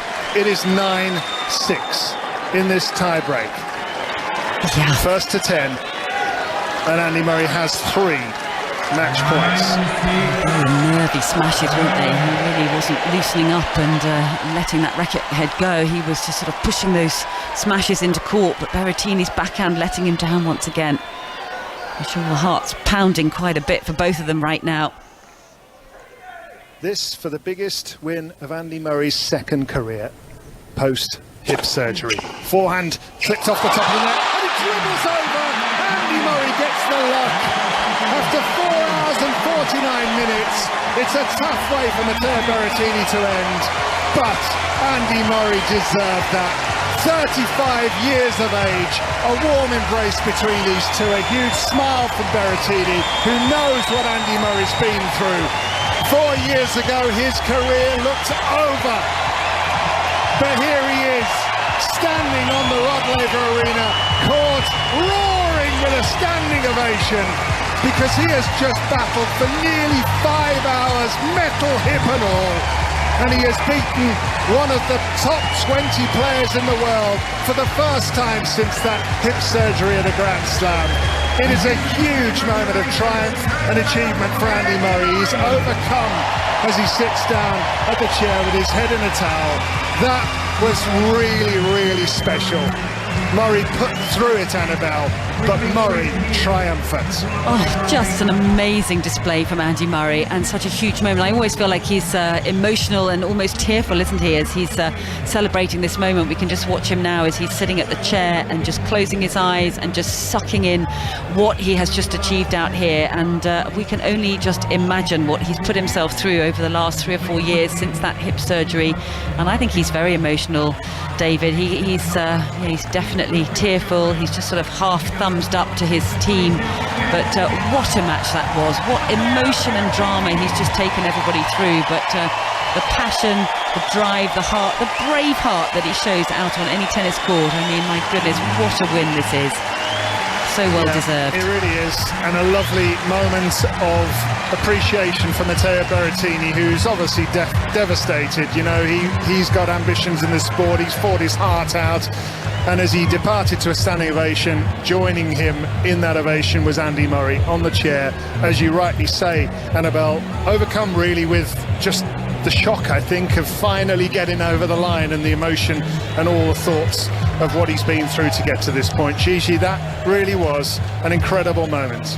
It was sensational. It was absolutely sensational. We were saying it throughout the course of the match, the best we have seen Andy Murray play in years. We see the downcast Matteo Berrettini making his walk back through the corridor of champions, semi-finalist last year, so we have to think of the points that he will now lose from that run. You talked about his ambitions in the sport, a big blow for him. Andy Murray's biggest win at a Grand Slam, his last top 20 win at a Grand Slam was 2017 at Roland Garros on the clay against Kei Nishikori. And now, we kept talking about that stat, didn't we? He was 2 sets up 159 times. He won 158. He lost one back in 2005. His record is now 2 sets up 160 times, and he's won 159 times. It's absolutely incredible from both men. But to see Andy Murray put on a display like this, with everything he's been through, the passion, the commitment, the heart, was truly exceptional. It really was exceptional, and you know, he felt it, didn't he? You know, the way that he was talking going into this match, you just sense that he believed, you know, he knows the hard work that he's put into, he knows how well prepared he was, but also how well he felt, not just physically, but the way he was hitting the ball. And he said, you know, the losses that he'd had against Berrettini in the last couple of years, he'd learnt a lot about those matches, and that he felt way better going into this one. And I think also the fact that he got pegged back from 2 sets to love up, back to 2 sets all, and then to come through strongly the way that he did in the end, it just underlines the character of this man, and what a competitor he is.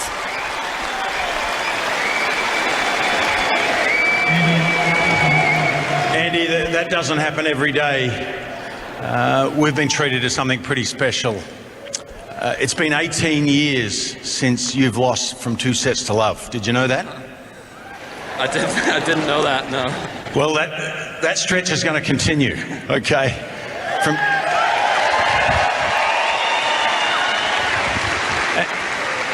And Andy, to borrow a line from your good friend and mine too, Mark Petchey, he said, "You're put together with a bit of steel, but you are made of granite." Well done. You must be tired. Yeah, I mean, I'll be feeling this evening and tomorrow, but right now I'm just, unbelievably happy, very proud of myself.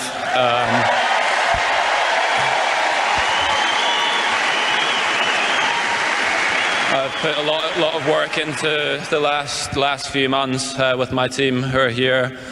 To give me the opportunity to perform on stadiums like this and matches like this against players like Matteo, and it paid off tonight.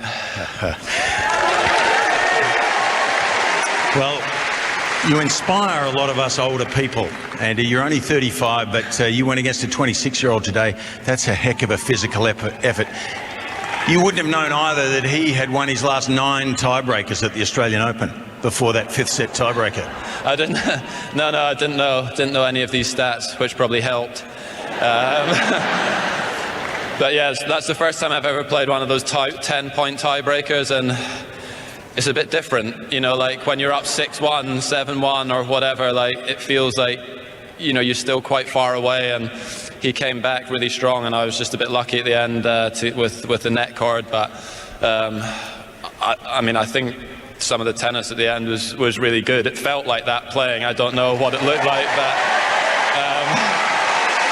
it was. I mean, he was serving unbelievable, and he's a brilliant competitor as well. He's one of the best competitors on the tour. He always fights right to the end. So. I did well to get through. Well, there was a few ebbs and flows. I mean, you were quite extraordinary in the first 2 sets. You looked like you had the match under control, and he did get better.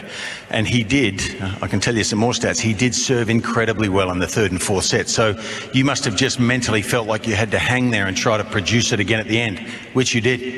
Yeah, I mean, I had a couple of break points early in the 3rd set, and, didn't get them. He served well on those points. The momentum changed after that, and like you said, it felt to me like he was serving unbelievable, like really accurate as well and close to lines. And I'd made a couple of little tweaks right at the end of the 5th set. Maybe I could have done that sooner to get a few more returns back in play. But he did play extremely well the last 3 sets. And so did you. It was extraordinary tennis. We will remember this match for a long time, Andy. Do you want to know? Have you seen the draw? Do you know who's in your section? I knew I was playing Kokkinakis or Fognini. Yeah, so another Italian maybe. That'd go down well, wouldn't it? Would it? No, they haven't played yet. It could be Fognini, it could be Kokkinakis. So you probably need to get some rest. We're going to all refer to you as Sir Andy from now on in this stadium. Ladies and gentlemen, this is a man that's been to the Australian Open final 5 times. He's an inspiration to all of us, Andy. It's good to have you back. Appreciate that. Thank you very much. Thanks, everyone. John Fitzgerald with a question. So a battered and bruised Andy Murray. I say that because he's limping back to his chair. He's got blood on his lip. He's got blood on his leg. He's still got more tidying up to do. He's got a laundry bag and he's popping everything in. And as he said, he's going to feel it this evening. Watching this one with us, correspondent Russell Fuller, and all the matches, the Andy Murray matches, Ross, that you have watched. Where does that one sit? Well, you're right, Gigi. There have been a few, haven't there, over the years? That one will stick in the mind because of the way Andy Murray was able to continue to play in sets 4 and 5. I think we commented at the time that his intensity dropped just a little bit in the 3rd set, and no disgrace in that, and Berrettini started to play better, but the Italian was playing really, really well in the 4th and 5th sets. He didn't give Andy Murray a look in at all on serve, did he? And for that 4th set tie-break to be so competitive, and then for Andy Murray to look like he was wavering slightly at the end of the 5th before we went to the tie-break, And bear in mind that there have been matches that he would have expected to have won over the last couple of years that he's not been able to close out. It looked like it might be another of those extraordinarily brave defeats that would really not give Andy Murray any pleasure. But how about those first 5 points of the tiebreak? Oh. Wow, absolutely perfect. And from 5-love, even though there were just a couple of wobbles and the drive volley that he missed on the forehand made us think there might be some mileage left in this match, he wasn't going to give that advantage up. He's playing too well, he's moving too well. Sure, he's going to pull up pretty sore tomorrow, isn't he? Who wouldn't after a match like that at his age, irrespective of what's in his hip? But it was just wonderful, absolutely wonderful to see him playing like that against one of the best players in the world, who in the second half of the match was playing like one of the best players in the world.